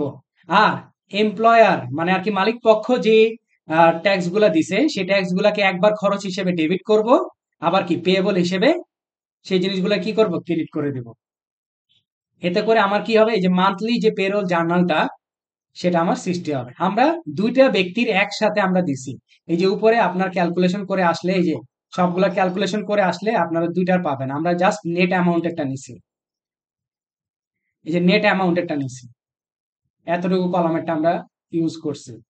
ঠিক আছে, এটা করে হচ্ছে আমরা পেমেন্ট পেরোলের জন্য আমরা জার্নালটা দিব। আর ঠিক একইভাবে পেমেন্ট যখন করতে যাব, পেমেন্ট এই যে দেখেন আরেকটা জিনিস, সেটা হচ্ছে স্যালারি ওয়েজেস তো ডেবিট করছেন 3190 টাকা, তাহলে স্যালারি অ্যান্ড ওয়েজেস পেয়েবলটাকে আপনাকে কি করতে হবে? ক্রেডিট করতে হবে। কিন্তু সেম অ্যামাউন্টে তো আর পারবেন না, করতে হবে কোনটা? এই যে বাকি যে জিনিসগুলা ডিডাকশন সবগুলা বাদ দেওয়ার পরে যেটা থাকবে সেটা দিয়ে কি করতে হবে? আপনার ক্রেডিট করতে হবে। ঠিক এই অ্যামাউন্টটাকে দিয়েই পরবর্তীতে আপনার পেমেন্ট ডেটে পরিশোধ করতে হবে। Salary and wages payable debit যে কোনো মাধ্যম, মানে ব্যাংকের যদি কোনো ব্যাংক হয় ব্যাংকের মাধ্যম, ক্যাশ হলে ক্যাশের মাধ্যমে দিয়ে ক্রেডিট করে দিতে হবে পেমেন্ট ডেটে। ঠিক আছে, আরেকটা এই যে পেয়েবল গুলো, যত পেয়েবল গুলো সৃষ্টি করছেন না, পেয়েবলটাকে তো এবার নিঃশেষ করার টাইম চলে আসে, তাহলে সবগুলা পেয়েবল ডেবিট করে জাস্ট ওই ব্যাংকটাকে ক্রেডিট করে দেবে। এটা তো একটা হেলথ কেয়ার, যদি অন্য কোনো প্রতিষ্ঠান যদি বেরোন দেয় তখন পেরোলের কাজ আমরা এতটুকুই। হ্যাঁ, জার্নাল দিব। এখন জার্নাল দেওয়ার জন্য এই যে নামগুলা ব্যবহার করছি না, কোথা থেকে ব্যবহার করছি? পেরোল রিপোর্ট থেকে। এখন যত পেরোল রিপোর্টে যতগুলো এরকম এন্ট্রি দেখবো, সবগুলোর জন্য আমরা চার্ট অফ অ্যাকাউন্ট ক্রিয়েট করব। অলরেডি আমরা জানি চার্ট অফ অ্যাকাউন্টস ক্রিয়েট করা, তাই না? চার্ট অফ অ্যাকাউন্টসে কি এবার আর ম্যানুয়ালি করবো না, ইম্পোর্ট করবেন একবারে। ঠিক আছে, সবগুলো নিয়ে কপি করে নিয়ে লিখবেন, লিখে চার্ট অফ অ্যাকাউন্টস এর হেড গুলো, অ্যাকাউন্ট টাইপ, ডিটেলস টাইপ গুলো লিখে তারপরে একবারে ইম্পোর্ট করবেন। কথা বুঝে আসছে? হেলথ কেয়ার আর এর জন্য না, আপনার কাছে পেরোলে কাজ কোনোদিনও আসবে না। ঠিক আছে, পেরোলে কাজ আপনার কাছে আসবে না। কেন আসবে না সেটাও বলে দিছি। জাস্ট আসলে বুককিপিং করে দিবেন জার্নালের মাধ্যমে। যা পেমেন্ট করবেন, স্যালারি থেকে শুরু করে যা যা পেমেন্ট করবেন, তারপর হচ্ছে এমপ্লয় যা যা পরিশোধ করবে, তো মানে আর কি মালিক পক্ষ যা পরিশোধ করবে সবগুলাকে করবেন ডেবিট। আর ঠিক একইভাবে মালিক পক্ষের গুলাকে কি করে পেয়েবল দিয়ে ক্রেডিট করে দিতে হবে। আর যা ডিডাকশন আছে সেটাকেও ক্রেডিট করতে হবে। আর বাকি যে পেমেন্ট ডেটে গিয়ে আপনার স্যালারিটাকে ক্রেডিট করে দিবেন, আর সব পেয়েবলটাকে ডেবিট করে দিয়ে ক্লোজ করে দিবেন। আপনার জার্নালের কাজ এই তিনটাই। এই ব্যতীত আপনার কাছে আর কোনো কাজ নেই, এটা আপনি এনশিওর থাকেন। অ্যাসাইনমেন্টে গিয়ে এই কাজগুলো করবো। জি, অ্যাসাইনমেন্টে এই জার্নালটা দিবেন, চার্ট অফ অ্যাকাউন্টস গুলো ক্রিয়েট করবেন। চার্ট অফ অ্যাকাউন্টস গুলো ক্রিয়েট করবেন কিভাবে? ওই যে ইম্পোর্ট করে, ইম্পোর্টের ফাইল নিয়ে চার্ট অফ এইগুলো নাম ওই যে ফাইল থেকে নিয়ে আসবেন, নিয়ে এসে তারপরে প্রত্যেকটার অ্যাকাউন্ট টাইপ, ডিটেল টাইপ লিখে সুন্দর করে ইম্পোর্ট করে দিবেন। তারপরে তো জার্নালে গেলেই আমরা জার্নাল একের পর এক পাবো। ওকে,